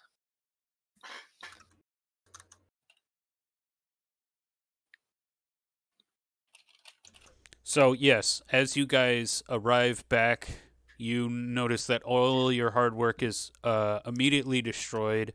And this time, there are 2 of them, and they seem to be coordinating the other skeletons to clear all the debris to open up the passage as much as possible.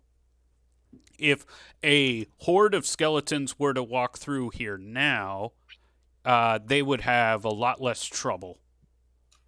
So yeah, basically, like they're setting the stage to invade Berry Pond. You assume? I mean, it is on the road. It is the closest town on the road. Yeah, that's a fair assumption. Oh, wait. Oh my. But the two, John, you the see two, skeleton? the two skeletons that are in charge, they're like, one is wearing a helmet, and the other is wearing a shoulder pad, and they both have two weapons. One guy's got two axes, another guy's got a sword and a hammer. And they're just directing the other skeletons. They haven't noticed you yet. They seem busy, like, rasping orders. Rah, rah, rah, rah, rah. Seems we have a little bit of an element of surprise if we want to take advantage of it.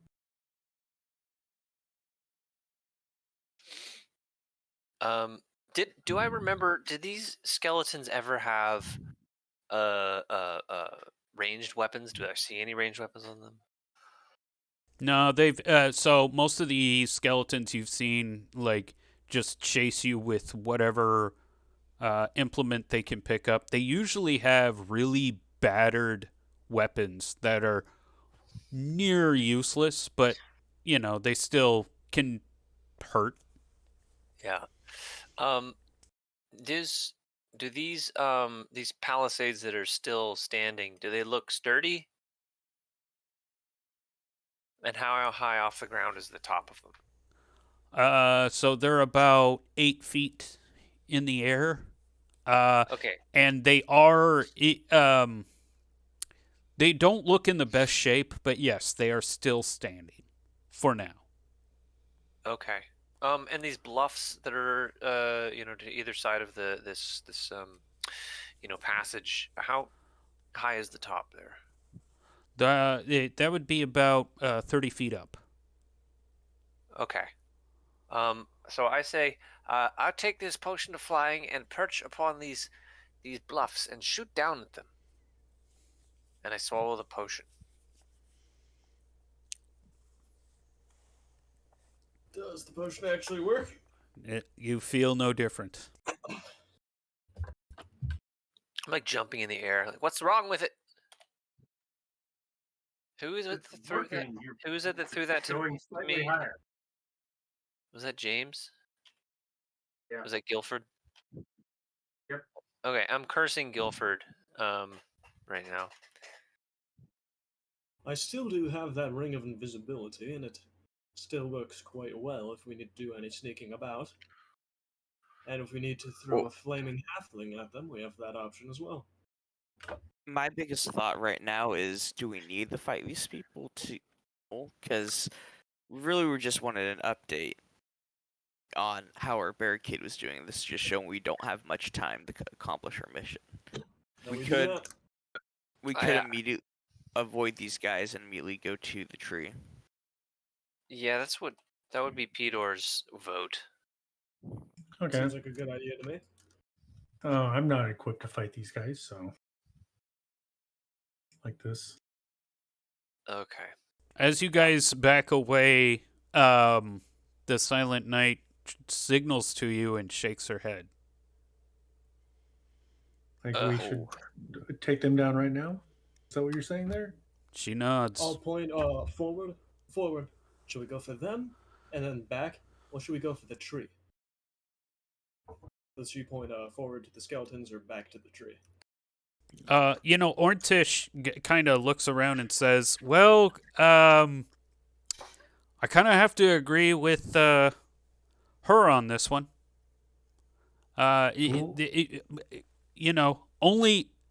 Only about an hour away, Berry Pond is to the northwest.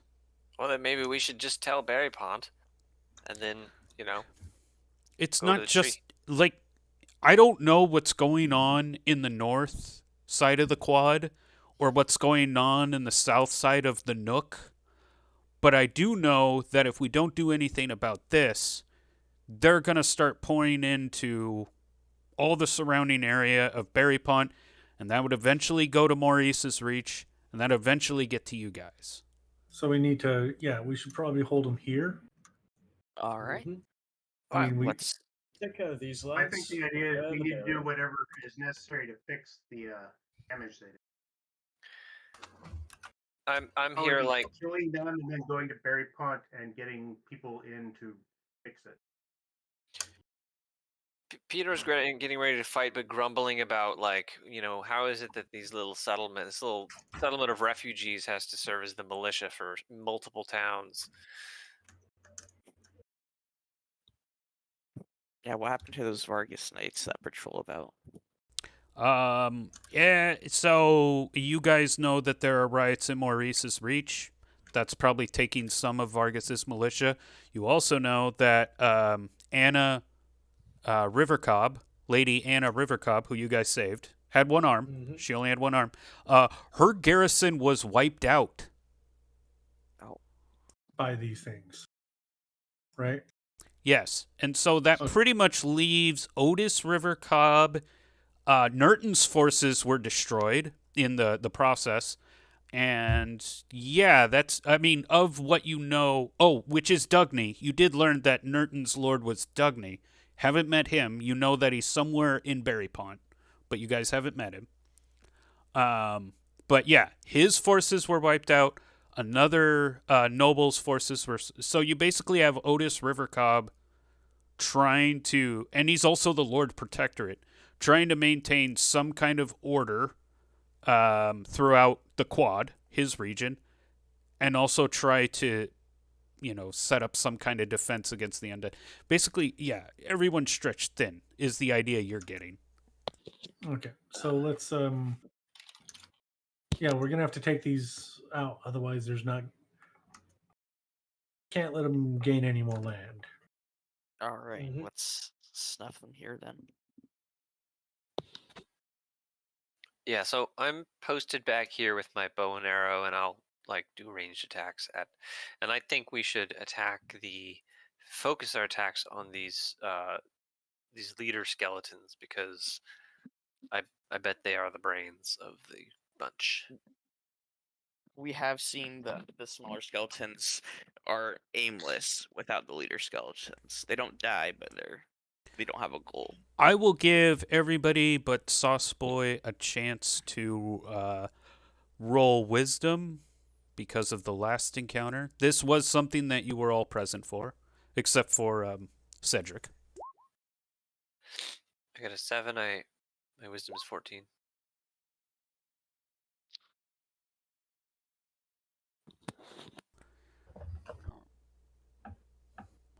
Okay. Wait, was that everybody? Wisdom check? I need it on my character sheet. Okay, so And Zonrot?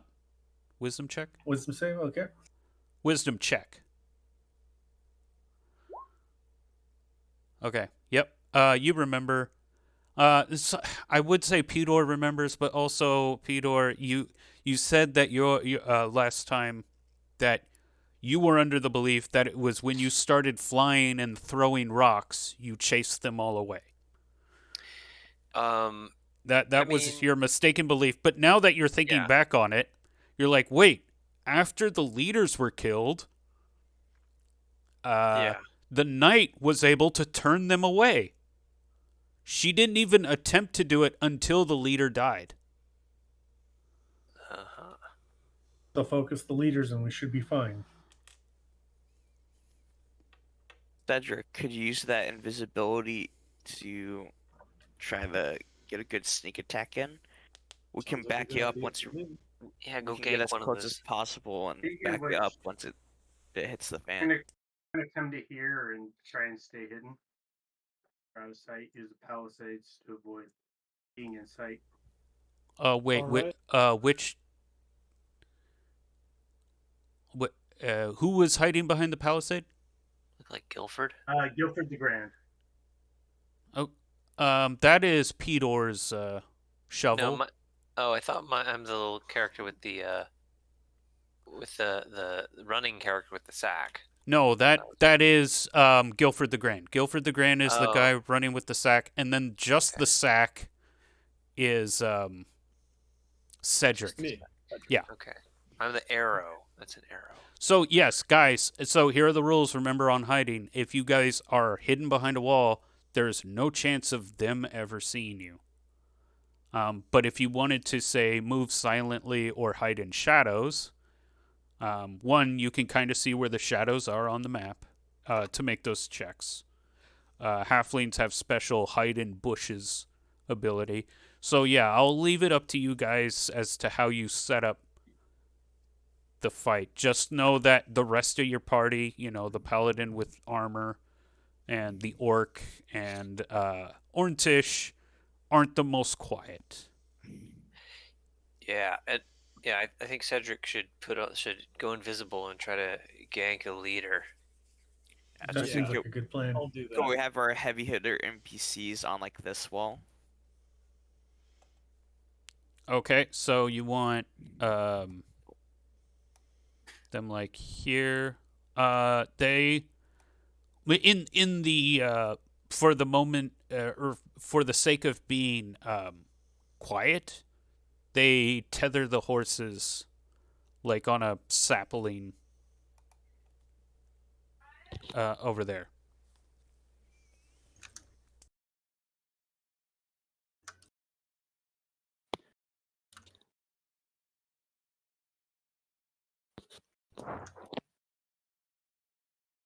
All right. So should I start sneaking around? Yeah. So yes, So, give me a move silently. Get like move 5 hexes and then make a move silently check. There we go. Move silently, and that would be what type of check? It should be on your character sheet. I remember thief skills being hard to find, but it should be on your character sheet. Yeah, it's abilities and skills. It's right under your saving throws. Oh, you have to add that skill. Oh, okay. Well, you're a level 1 thief. So go ahead and roll a You percent. should have 20%. Yeah, you get a 20% chance. So just roll a percentile and hope for a number 20 or below.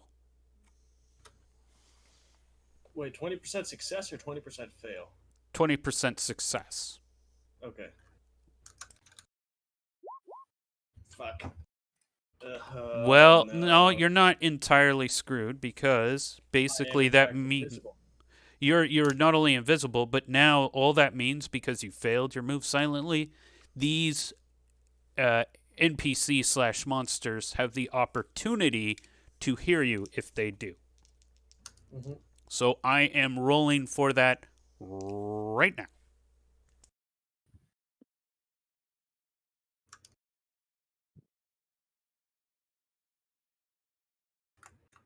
Okay, so while the skeletons are at work, this one right here turns towards basically as you start kind of like walking in the bush and you make just a little bit more sound than what you're trying to do. And yeah, you kind of scan the skeleton crew. Skeleton crew. And this one specifically turns and looks over towards you. But then this leader right here sees this skeleton, spacing out and yells at it. It's like, rah, rah, rah, rah, rah, rah. And then the skeleton goes back to work. Skeleton language. Interesting. It's impressive that they can make that noise without any lungs. It's magic. Necromancy. Okay, so That was, yeah, I mean, I guess still not necessarily out of combat, but basically in the time it takes Cedric to get that far and that thing to unfold, what is everybody else doing? Waiting. I'm actually going to at least get a palisade. I'm going to move up here to kind of get, not in their line of sight. If that's okay. All right.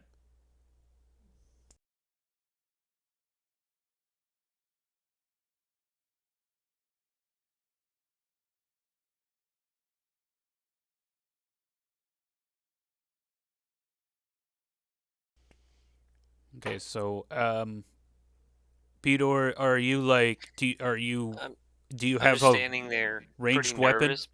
I do have a bow, and I have it ready. Okay. Okay. And Robert and Guilford, you're just kind of like on either palisade, just look, kind of peeking around the corner, waiting for something to happen. Correct. Yeah. Okay, I guess all the action's waiting on you, Cedric. So go ahead and move another 5 hexes.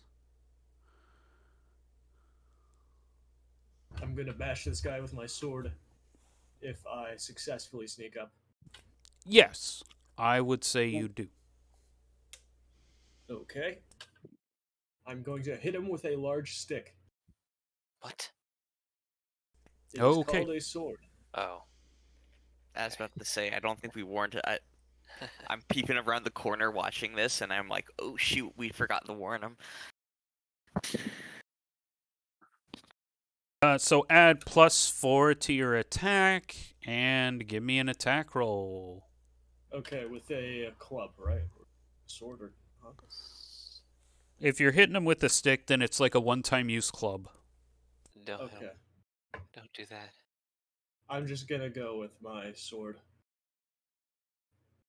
And then +4 to damage, or +4 to... It's double damage, +4 to the attack. So, I legitimately forgot how to roll for attack. oh, so it's a d20, and then you would add +4, and if you have a strength modifier, you would add that. What is your strength? My strength is 11, so that's +0. Yeah, so no modifier there, but you do get the +4 on your attack roll. So you're trying to roll a d20 +4, and I'll let you know whether you hit or not. Alright, that's a 5 +4, so that's a 9. That is a miss. Unfortunate. Should I swing again, or did he notice? Well, yeah. So as soon as you attacked, you swung the stick, and it did make a bit of a commotion, with your quick action, and so all the skeletons turn around, and the leader doesn't. Oh, and he's already on top of it. Okay, I will roll their initiative. You are not necessarily considered locked in combat with the leader skeleton. I will give you the opportunity to retreat if you'd like. But yeah, please. they're all kind of turning around. And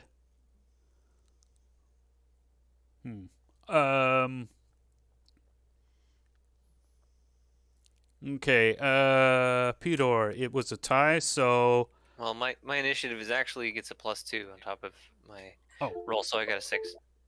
okay. Okay, great. So yeah, you beat him. Well, I mean, I guess I'm not going to shoot unless I can see that, they're attacking somebody. Yeah. Oh, wait. Cedric, you're still there. I was just saying that on your turn, you would have the opportunity to retreat. It's that you're not considered giving him an opportunity of attack. That's what I was saying. So yeah, simultaneous initiative. Whoever wants to go. Yeah, I mean, do they look like they're attacking? They all have turned around, and they have, it's like, as soon as Cedric swung the stick, like, invisibility dropped, and yeah, that's how invisibility. And he also, like, made kind of a scuffle when he did it.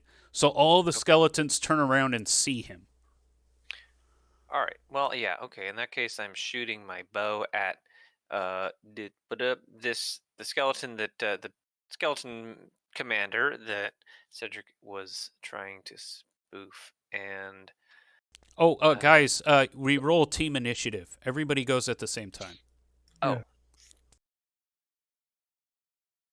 wait. So, what are you saying? So whoever wants to go can go, but you're all going before the skeletons. That is unless you have a slow weapon Then you will Okay. be going after the skeletons. All right. So I'm gonna take my action. I rolled a 20. I get a +4 to my missile attack. So sorry, I You got a 19, and then so that's a total of 23, and they are in my last range increment. That's some -1. So you rolled a 22. Yes. Okay, and who are you hitting? This the skeleton commander here that Cedric was trying to sneak up on. Okay, roll me damage. D6, I believe. I got a 5. Okay. There is a damage penalty for using edged weapons against Right. the skeletons, so it doesn't do as much damage as that, but it is still a pretty good hit. The arrow hits pretty center into the spinal column and kind of cracks the exterior a little bit, but still intact. Good. And lets out a scream of pain. I smile.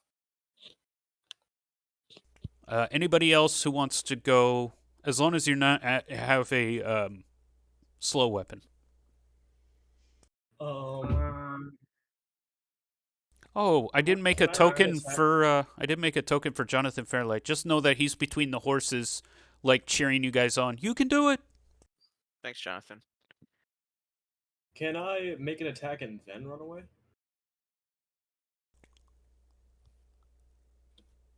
I'd say sure. I'll give you Okay. that. I'm gonna make an attack and then I'm gonna run away. Okay, you do not get the +4 bonus. And that is a whiff. And then I run away, Okay, Alright. you can move up to 40 feet. which is 5, right? No, it's 8 hexes. I was just having you move 5 hexes because you were moving silently. Ah, yeah. Alright, I think I got my plan if I'm good to go. Yeah, go for it. Uh, go right up to the skeleton and bonk him with a club. As I'm moving, then I'll I'll be like, let's move in and do like a hand signal to Vothog, and just let him know, hey, we're going in. And then I'll go in and bonk with a club. Give me an attack.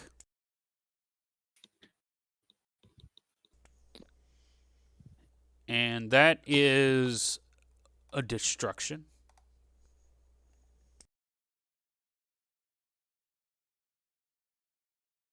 Okay. Who else? Guilford is remaining hidden. They don't. They're all facing this direction because they were looking at. I remember the name. This guy.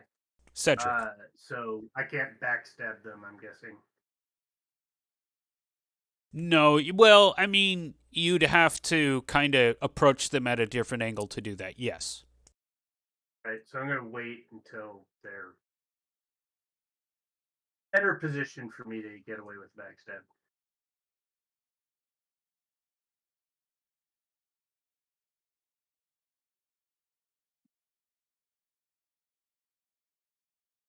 Okay. I guess I'll move 40 forward if no one else is doing anything.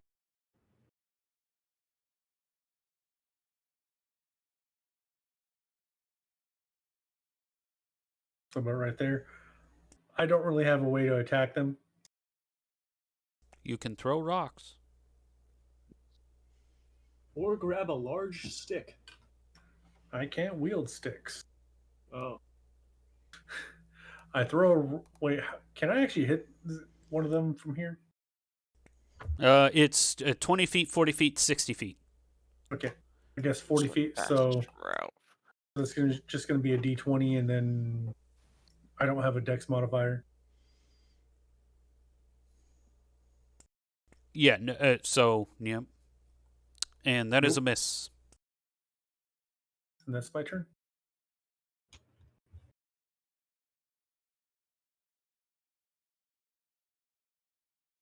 For NPCs, the closest the knight can get is probably right here. The we want knight's to- actually going to sprint Oh. and get over here. Forgot about sprinting. And just kind of holds off for a minute, trying to extend the coverage. And then Orntish just kind of peeks around the back. And you can tell that she's like thinking of trying to do something, but then she kind of shrugs.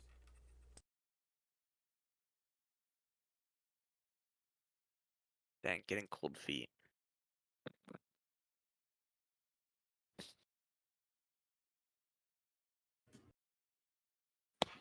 I stepped away for a second. Is it my turn yet? Or- No, so everybody just went, and now this happens.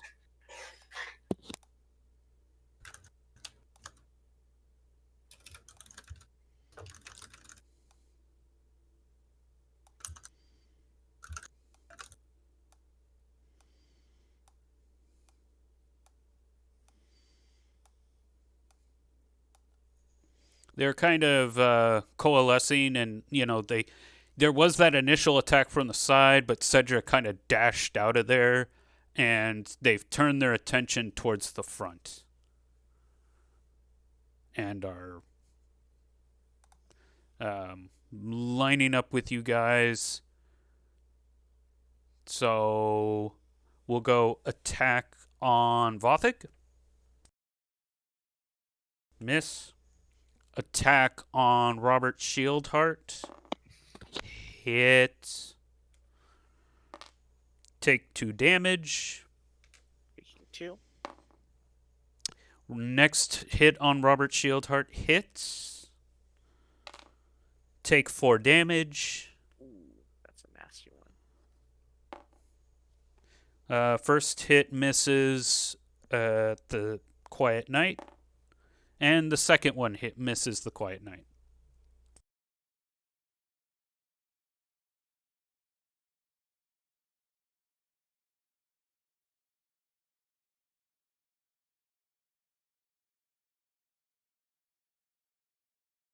Yeah, so this battle line has kind of started forming. Robert, you're kind of in the wedge, so to speak, and just like on your left and right flank, you just get hit. But then the 2 leaders, they're just kind of standing back, and they start scoping out the area around them, trying to figure out like if there are more, or where the attack's kind of coming from. Whereas the skeletons directly in front of you are just trying to rip your face off. Roll an ish. Nice, that's comfortable.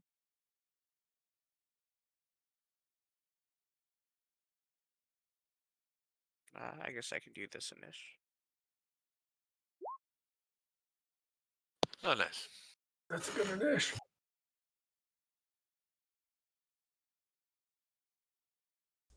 Huh, Wait, so go figure. You guys go first.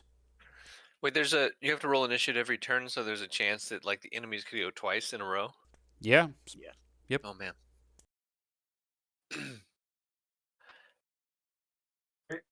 I am gonna backstab this guy. Yes, 'cause I think he should be facing away from me. Yeah. But getting to him, you'll have to kind of run at him. You have to backstab with melee weapons. Believe so. Here, hold on. Let me check the Taking, like, rules. The 5e. I'll look it up. Somebody else go. Just don't attack that one. Can I hit? Oh crap! You're right. Holy crap! It doesn't specify whether it's a melee attack or not. Wow. Okay. Wow. Yeah. So go ahead. I shoot that guy in the back, longbow. Add your Got that guy. dex and range modifier and +4. Let's see what we got here.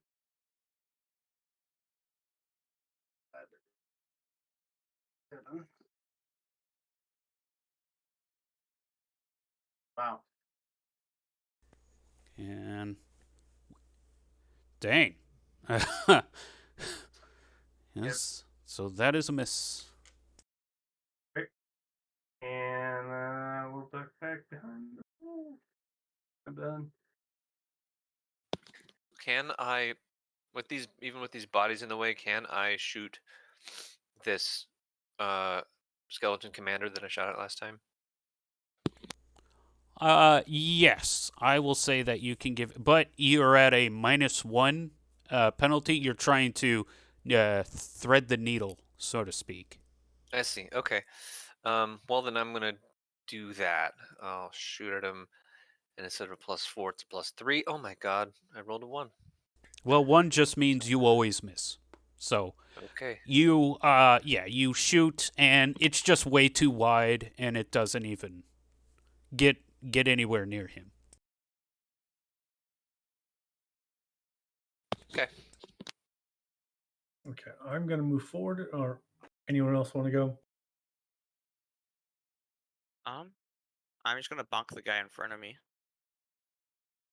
And do that because mine's going to be a very silly business. Yeah, go ahead. All right, bonking that guy. That is a miss. Move 10 feet forward. And I'm going to throw a rock. Sorry, at that guy. I can see him, right? Yep, so that's a medium range rock throw. I miss, I bet. Yep, that is a miss. Okay, that's my turn. Okay, and his wait, hold on. That is everybody? Yeah, NPCs haven't gone. Okay, yeah, right. I will get to that. So, Vothig tries to grab the skeleton by the skull, and he just really can't get a grip on it.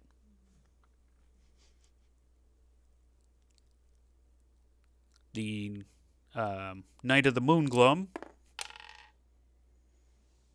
hits and takes one out. We'll say this one tries to keep the flank tight. And now the skeletons go. So we will do the attacks first. Attack on Vothig. Miss. Attack on Robert Shieldheart. Miss. Second attack on Robert Shieldheart. Miss. Attack on the Moonglum. Miss. So yeah, this time basically it's like the two flanks just kind of pushing against each other, but unable to create any space to get a good attack on. However, we'll just move that as the leader kind of kicks the fallen skeleton aside.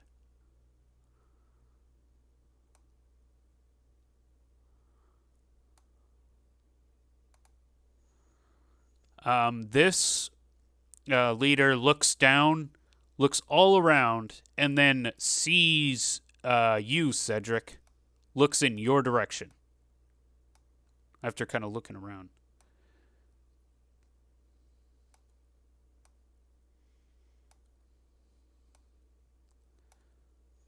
And these three kind of like push. They can't make it past this this battle line right here, so they kind of push through this bush and are starting to emerge out of the bush about 10 feet away from you, Cedric. Now, everybody... Oh, I didn't make the leader's attack on the knight. Hits.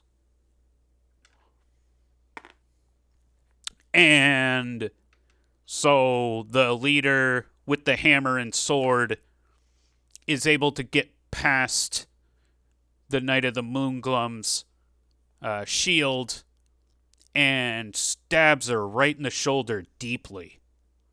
And the Knight of the Moonglum, despite her vow of silence, lets out a blood-curdling, "Yeah!" So loud her mic cuts off. Exactly. Yeah! No, it didn't cut off that time. Okay.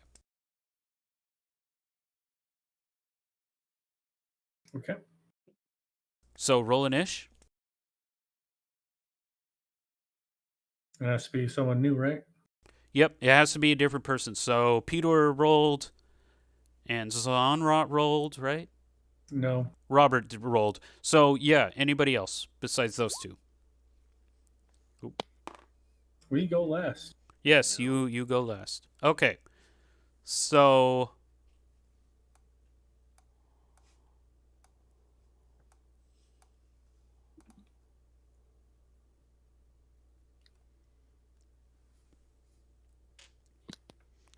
what is your AC, Cedric?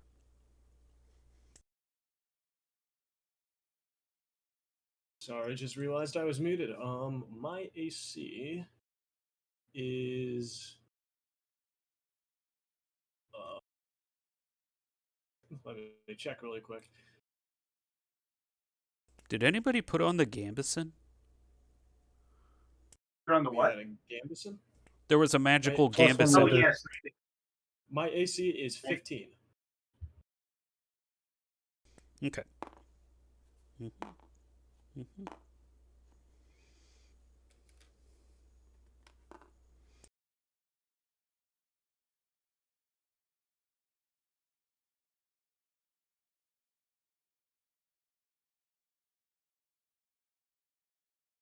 So yeah, 15.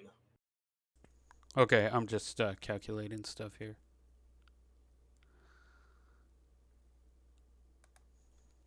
You do get hit once for 2 damage. Unfortunate.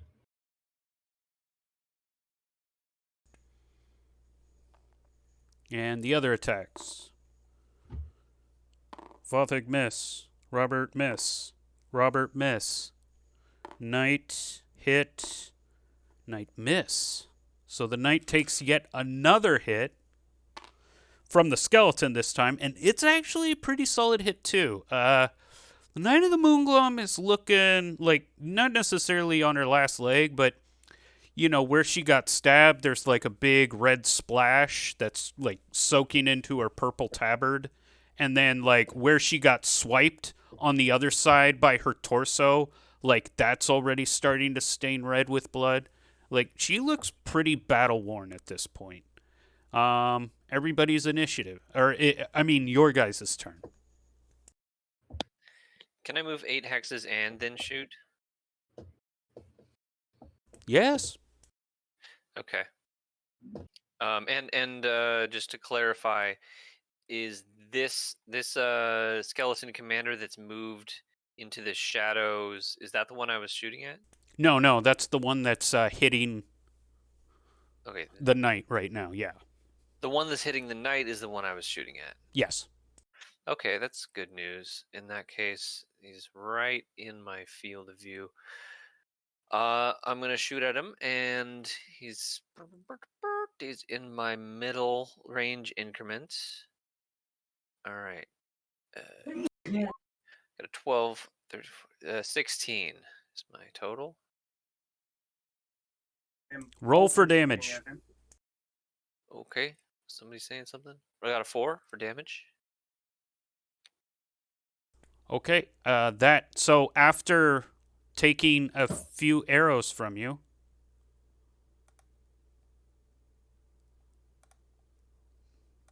the leader falls. Oh yeah. I Good give stuff. Jonathan a high five to Jonathan. I shot this one for one Okay. damage. What weapon were you using? Longbow? A longbow. Okay. Yep. You hit it. It kind of chips its rib a little bit, and then continues to fly between Vothug and Zonrot. Okay. I guess I'll go next. because I ain't got. I know I'm within range of it, so I'm just gonna get up and well stab it because that's the best thing I can do. Okay. And then dagger.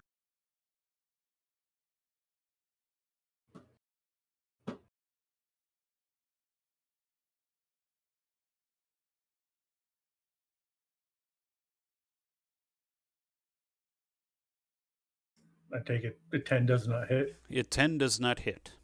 Okay. That's me. Is there any way that I could extricate myself from this pile of skeletons without getting attacked multiple times? If you can make just roll a d20, and it will be like a successful attack. But instead of attacking, all you're doing is trying to shoo them away with your weapon. What if I just went invisible and then did that? Well, so like any kind of action, serious action or direct action, will pull you out of your invisibility. So even if I just went invisible and then booked it, that would count? Oh, I see what you're saying. Yeah, still make that attack roll. Okay. Oof. You are not able to shoo them away. I am not rolling hot today. I don't think I've rolled above a 10. Yeah, the dice have been very unfriendly. I rolled pretty high when I was doing ability checks. Yeah, no, when you were that's the problem. See, you wasted it. You were juggling like, bottles and, it didn't matter. It was just for the sake of the narration. You rolled really well then. So it goes sometimes. Okay. So it goes. Bye bye, Cedric. So there's Cedric is gone. Guilford went. Chipped at the leader. Sonrat went. Robert Shieldheart.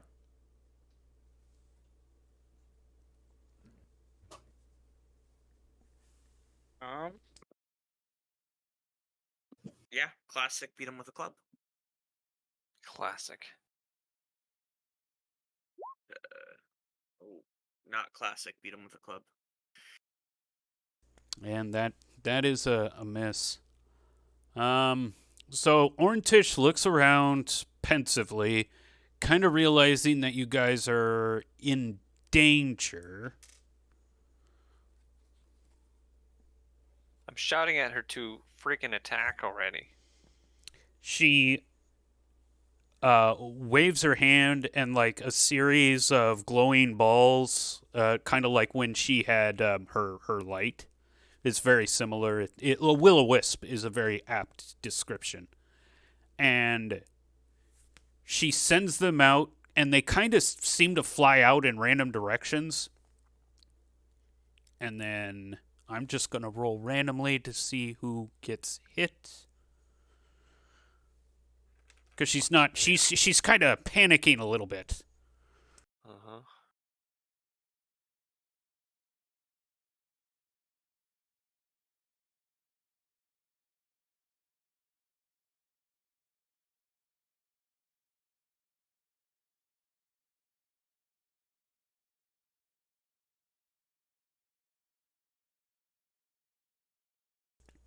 Yeah, so one orb kind of takes out the one who was flanking the Knight of the Moonglum, and then the other two land near you, Cedric, and take out two of them.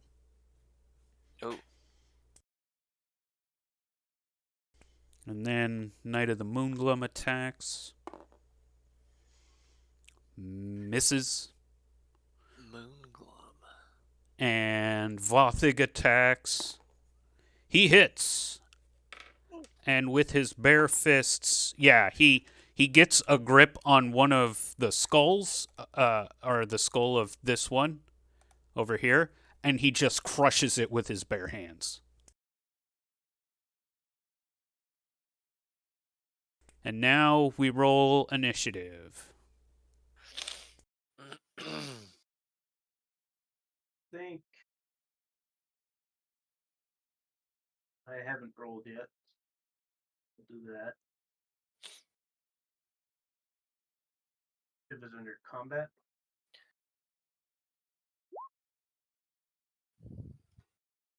Four.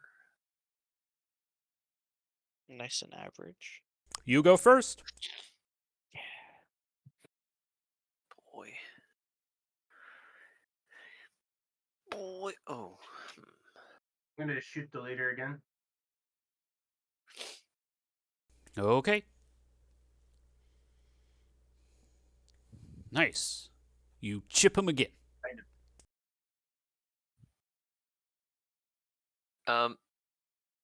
If I were to move right here and shoot, I see both Orntish and whose this is are like in the way. Could I still hit the skeleton leader? Yes, but it would be at a -1, because again, threading the needle. Yeah, okay. In that case, I will do that. I'm gonna run over to behind Orntish. Yeah. And shoot him.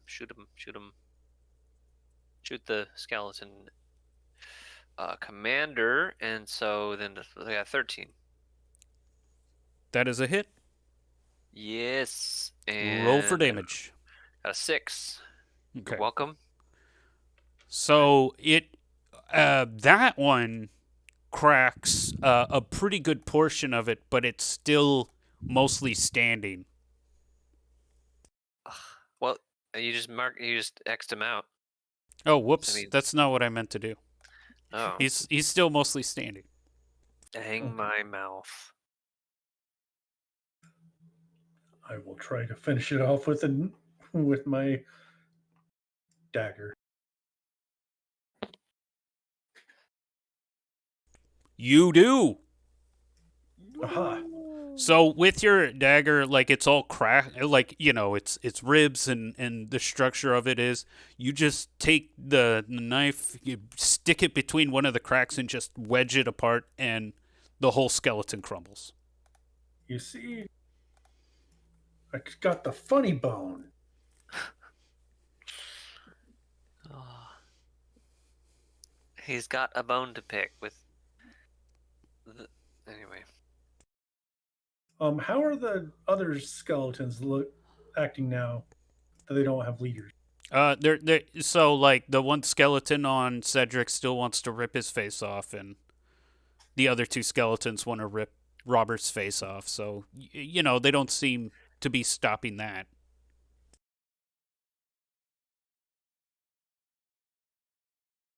So I guess in Zonrod, that case, yeah, it's Robert. Help me. yeah, I was about to say in that case, let's smack the guy. Actually, let's smack this guy right here with the club to try to free up the knight to go help Cedric. Ooh. Not slaying skeletons today. Vothig steps up and hits, and smashes that. So stepping on the skeleton, he already breaks.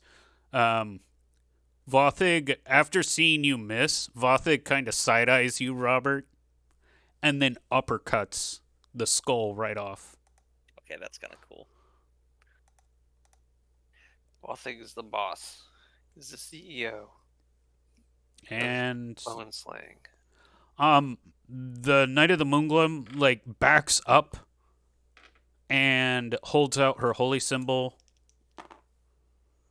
and they immediately, like, the skeleton goes from wanting to rip your face off, Cedric, to like turning and trying shield where its eyes are as it starts backing away. And this one also backs away. They hold out their hands like as if piss they're off, being you blinded. phony bastard. I elbow Orntish, who's right next to me, and say, not so bad for a dead god. She goes, I hate you, but you're not wrong. I know, both of those things. So you don't have to talk. She rolls her eyes at you. Okay, we need to get to that tree now. Or is this good Onward stop? and forward then. I know I'm looking pretty wounded. Does anyone have any medical supplies on them? Same with our knight friend. And wine. Hold on. So Spit and dirt. you heal 3 HP. She the silent knight like pulls out her symbol and a silver light emits from her hand and she touches you, Robert, and you heal 3 HP. Oh, thank you very much. And she does the same for herself and heals a little bit. You know, she's still pretty damaged, but she's doing better. She's stabilized. Yeah, I got a little bit of fight in me now. Thank you very much. Sweet. Yeah, if it's only us two that are wounded, we can make our way to one of the trees. I'm a little bit hurt. Oh, true.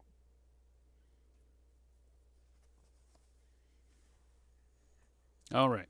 So we will. You guys want to go to the tree? Yeah. All right. More fighting. More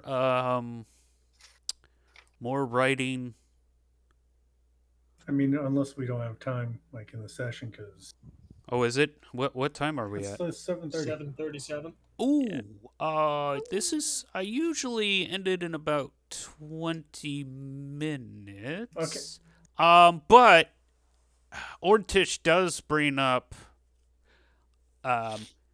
As fun as going to the tree would be, we should probably let the people of Berrypont know that it's safe to build up their barricades again. Oh, Yeah, because Peter's like, I'm not doing that again. Yeah, we're not building this again. Yeah, that was a lot of sitting. That was a lot of directing you guys, sitting down and directing you guys last time. It was tiresome. I got so many He said splinters you doing guys that. Do most of the work. and we can have Jonathan take Vorthog and our knight home, so they don't spook Berrypont. Ortish is like, it's been a long time since I've been to the Log Hammer. We should get a drink.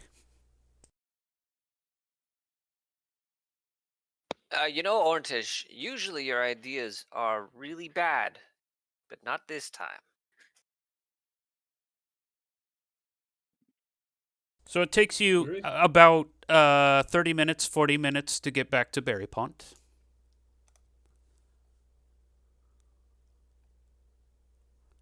What's the state of the town? So it's walled in, and which isn't normal. Like previous times when you've gone there, the gates have been open. This is like during broad daylight. Obviously, you guys don't do a lot of night travel, but this time the gates are closed, and you have to wait for the. I mean, you guys get into the city no problem, but it is kind of a process where you call out to the gatekeeper, and then the gatekeeper says, "Wait a moment. Let the gates open," and and then you guys can come in. Cool. Do you want a rundown of the town? Would you like a rundown of the town, everybody? Sure. Yeah. Okay. So the town is completely surrounded by a wooden fence gate with a gate-like structure. And despite my sound effects earlier, it's not like a gear thing. It's more like a two That's a wooden. great sound effect. Yeah, oh, thank you. It's basically two wooden doors that like a group of men have to, and women too, have to push to open. And then you have these cabins that are kind of strewn throughout the city limits, like near the walls, and then they kind of get more clustered as you approach the city center, which is this area. And this is where you see more cabins. Church of Cosgrove. This is some kind of market. The market is still going on. You can hear in the distance, some vendor yelling, "Fish! Fresh fish!"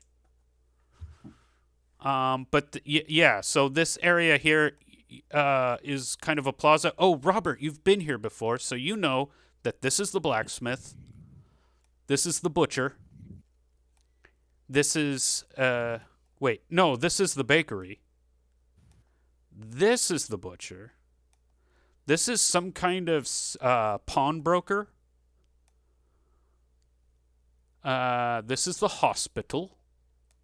And this is the tavern. They're kind of like in this one giant building together. And this is a little plaza area. This is a cemetery. And this is kind of like a little park. Kids kind of run around in here. Cute. I want to buy more arrows. So, let's see. I think last time we found some arrows at the pawn shop. There's a little bit of everything in there. Okay, my gear list doesn't say how much arrows cost.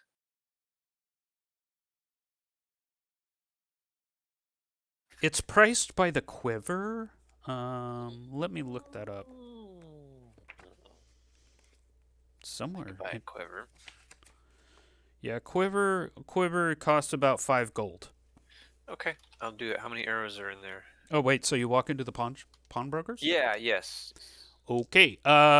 You notice? Yeah. So, whereas the other storefronts look very nice and clean and everything, this one looks super dusty and cobwebs and stuff, and like the door doesn't seem like it quite latches all the way.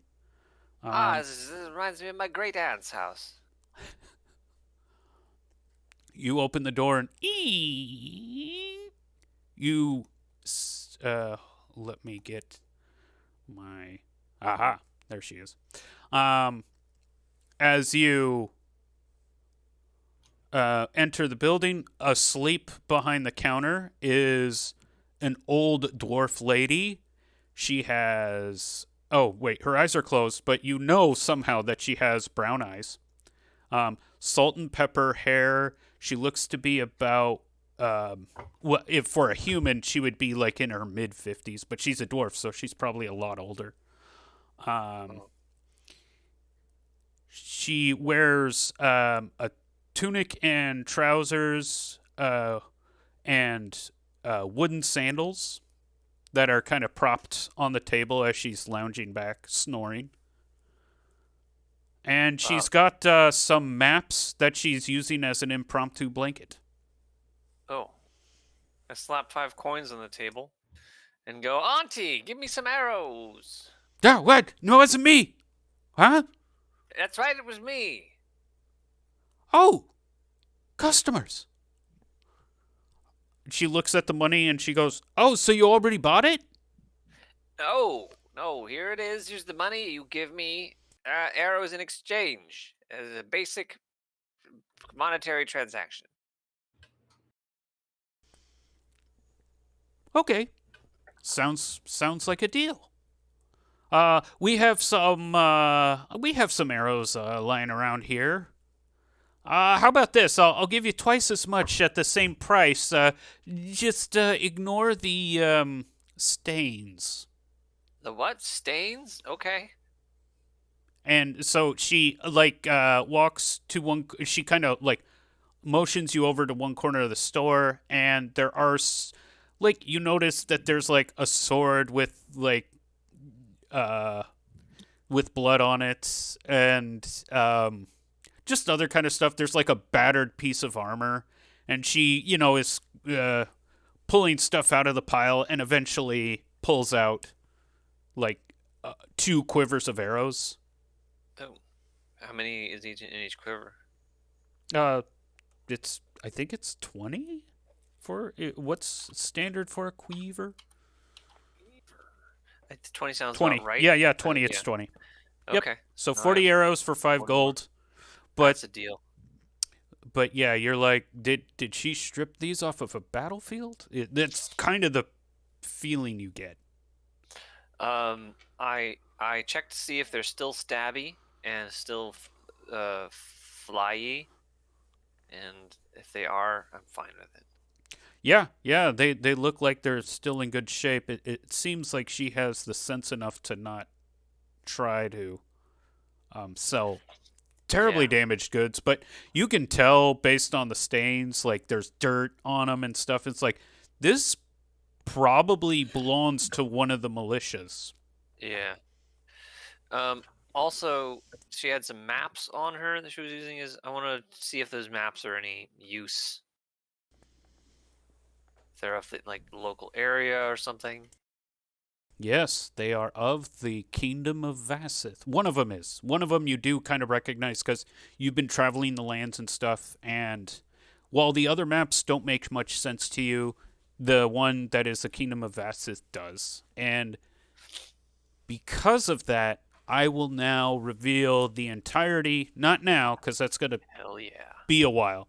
But you guys, this is actually a huge plot point. You guys have now discovered what the Kingdom of Vassith is.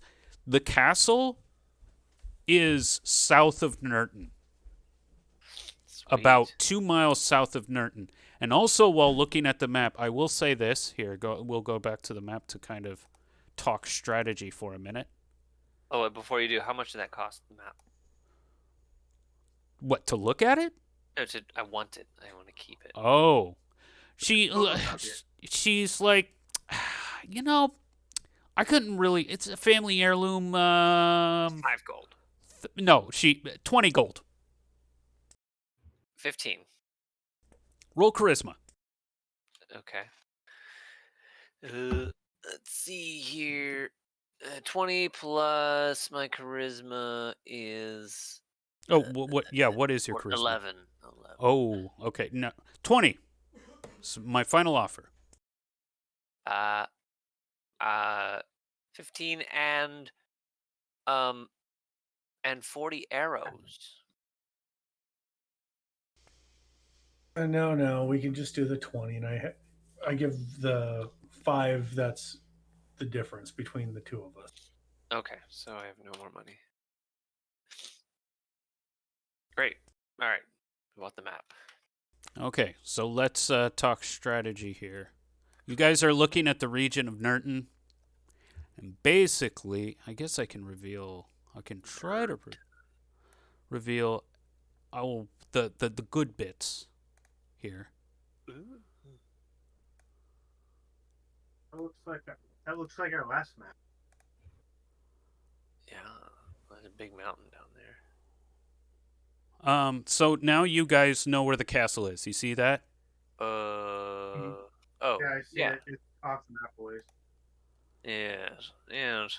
Yeah. So basically, between Nurton, so the theaters of war. Now that you're looking at a map, you can see that there's probably a battle going on around here, maybe lower here, but somewhere around here is a choke point. And then you have this choke point here. Yeah. And this choke point here, which you don't know what the eastern half of the quad looks like with those 3 small towns. You haven't gone to that side of the road. All you've really encountered is this theater. Which, speaking of which, you guys still have yet to tell anybody about the Barry. You guys have just, shopping for arrows and stuff. Yeah. That's the next step. We got our map and shit. We'll go oh yaying around the town, I think.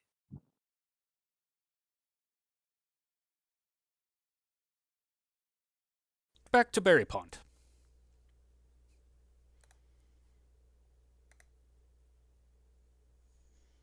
Um. Yeah. So maybe the in the like whoever has the highest charisma, I'll nudge them and let's go into the bar and just tell everybody what's going on. Oh, if you ask Guilford the Grand, he has the highest charisma. So, yes, I will go in. Yes, Guilford. Greetings, everyone.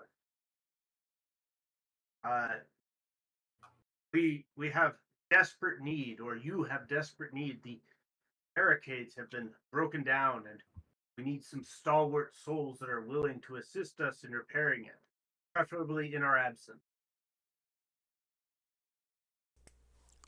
As you speak, one of the tables, and you notice they're all wearing the same color. They have green with a black trim, and you can see that some of their tabards have a sword with tulips weaved around the blade. Tulips. Tulips, like the flower. Okay. And they're kind of looking at you as you were talking. Come, we can't waste any time. There could be undead pouring through it as we speak. We have bested the army that was there, but more are on their way.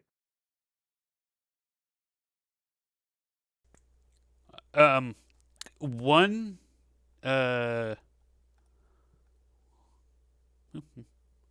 oh, hold on. I gotta find her. Searching my mental palace. One of the NPCs has a description. I swear. Okay. Yes. A woman of average height and build, polyethnic, has short dark hair and brown eyes, honey-colored skin. She wears chainmail, and she has the tabard depicting the sword with the tulips wrapped around. And she goes, "You heard him, lads. We're gonna retake Nurton." And they're all like, "Yeah!" Yeah. That's good. Yeah, I'll chant with that. Yeah. Yeah. I raise my wineskin and go, yeah. You see the woman who got the crowd excited starts walking back up to the or walking around or goes outside. Yeah, that's what she does. She goes outside. Meanwhile, Remember the to repair the palisades on the way. Say it again? I hope they remember to repair the palisades on the way there.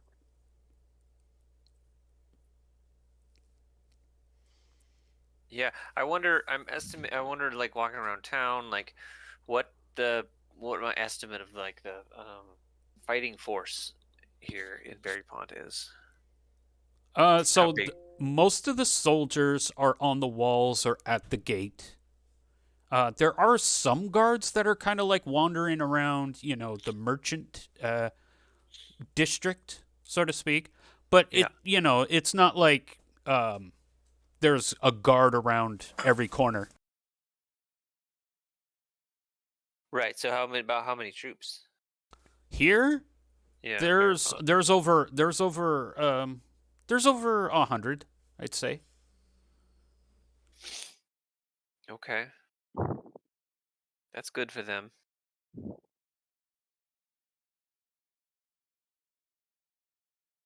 I turn to my fellows. Opinions, anyone?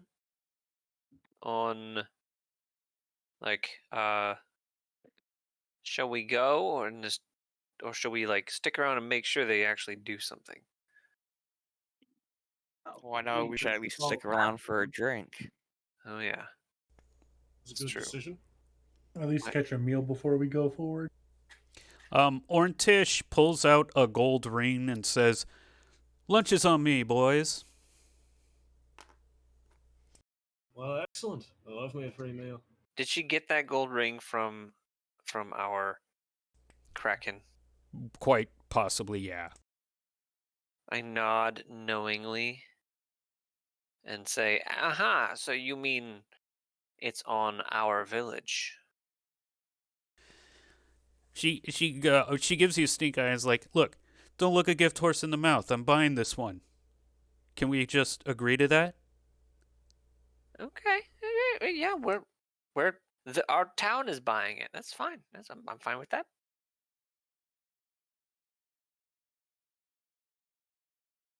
Yes.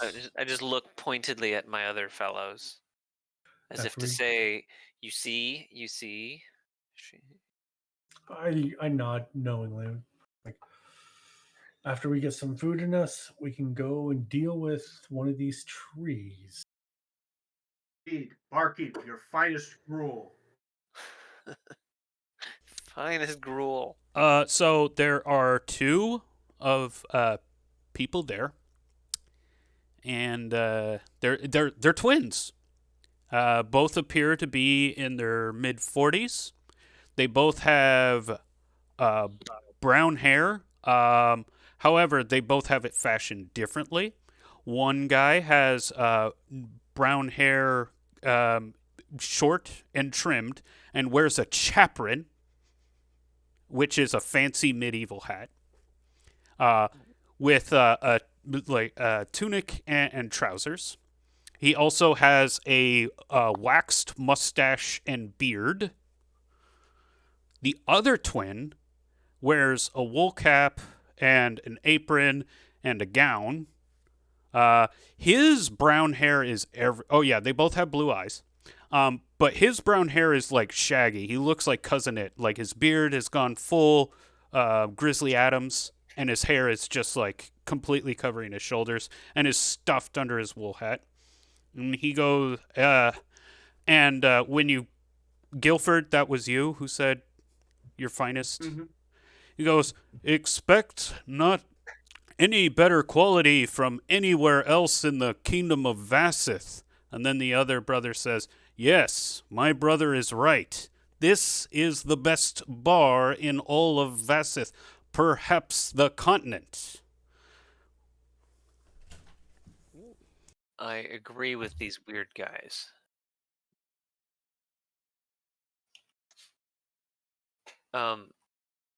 I compliment the dude on his chaperon, his big. I'm looking at pictures of it. It's like he's wearing a big donut on his head with fancy cloth coming off of it. Yep, that's it. That's the one. Yeah, super cool. Yes, so it has been. It was a very good purchase. It came from the Castle Vassus tailor itself. I ask him why he sounds like a fake human. This is my accent. Yes, and the other brother steps in and goes, this is how we sound. What accent is that? We Where's it are from far away east. Oh, is that a place? It is probably a country you haven't heard of. I go Or grab some kingdom, other random. Kingdom you haven't heard of. I grab some other random patrons and like bring them over and be like, listen to this guy talk. Have you heard? Have you heard this accent before? Wasn't there only two people in the bar and it was them? No, there are other patrons. They're the two workers, though. The barkeeps? Yeah. Okay. How do the patrons react to that? They kind of shrug, like, eh. I asked them if these guys have been working here for a while. Yeah, this is Loghammer. Have they always talked like that? Yes, that's their accent. Okay, they're not changelings? This halfling seems to have quite a sense of humor, doesn't he, Yako? Yes, Ilmo, it would seem so. I go back to my drink. Suspicious. Have you recently played Alan Wake 2? Maybe. All right. Yeah, this is most likely just an accent. Uh-huh. Nope, this gruel is way too good to be cooked by a human. I've had human gruel. It's halfling. It's changeling gruel. Yep. Yep, you Oh, can pretty tell. damn good to me. I don't give a shit who cooked this that's why gruel. it's It's good stuff. You will find no better quality gruel than what you find in Loghammer. I'm sure I won't. Anyways, what were we on about? We Something use the best grain of the Kingdom of Vassith has to offer, except no substitutes. I don't. I suppose I shan't.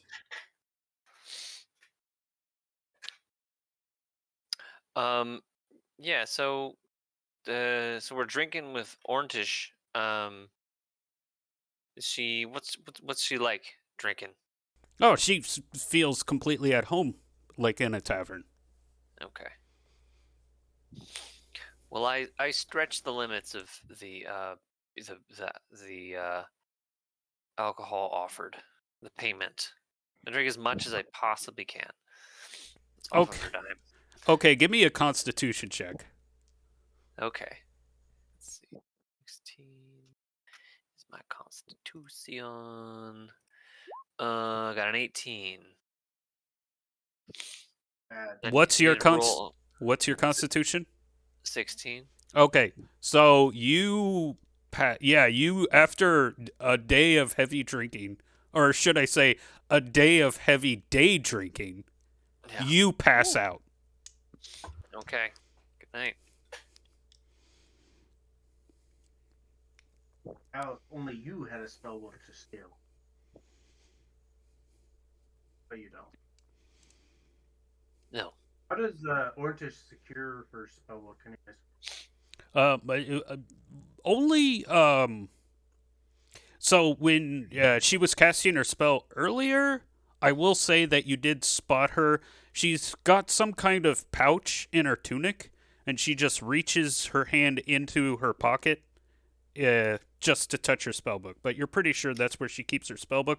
The only person to have actually seen the spellbook, because she's kept it on the DL, is when Zonrot was out doing the exact same thing Orntish was, and they were both looking for a place to kind of be away from everybody else, and Zonrot spied on Orntish, like, looking at her spellbook.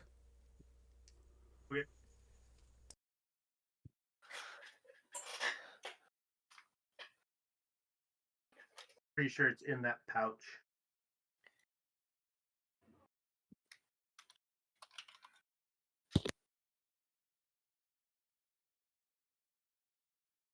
I guess, like, unless there's anything else, 1 second. I guess we could, unless you guys wanted to listen to rumors or anything like that. I would. Oh well, I can't. I would. But you're passed out drunk. I personally would like to go take a shower. In real life, at least. Yeah. I think we need the. I'll pick up Peter's drunk body and we can start our walk home. Mhm. Yep. Okay, and Just throw me on a horse. Oh, true. We do have Lucky. yeah, Orntish will actually let Pedor slump over Lucky, and she will walk back to camp with you guys. All right. Hey, overall, a successful day. You do see, as you're leaving the gate, there are the ones with the tabards of the sword and tulips. They are heading east as you guys head west. Good. Don't forget to fix the palisades.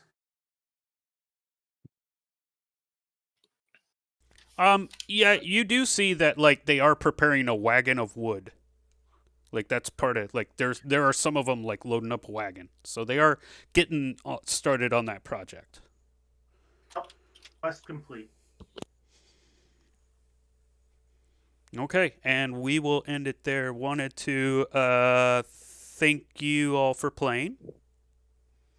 Mm-hmm. Yeah, thanks for running. Thank you very much. Thank you, chat, for watching. And if you wanted to keep up on all serious industry streams, the best way to do that is to give this channel a follow. Alternatively, you can join us on Discord, Facebook, or Twitter, where we do all of our stream announcements. There's also the website, shatteredempire.net. Shattered Empire is a post-apocalyptic interstellar synthwave-fueled tabletop RPG. If you go to the website right now, shatteredempire.net, you can get a free alpha. The alpha has everything you need to make a character, and if you're a crafty enough game master, you might be able to make your own campaign. So check that out, and until then, this is Abacus Fish, signing off.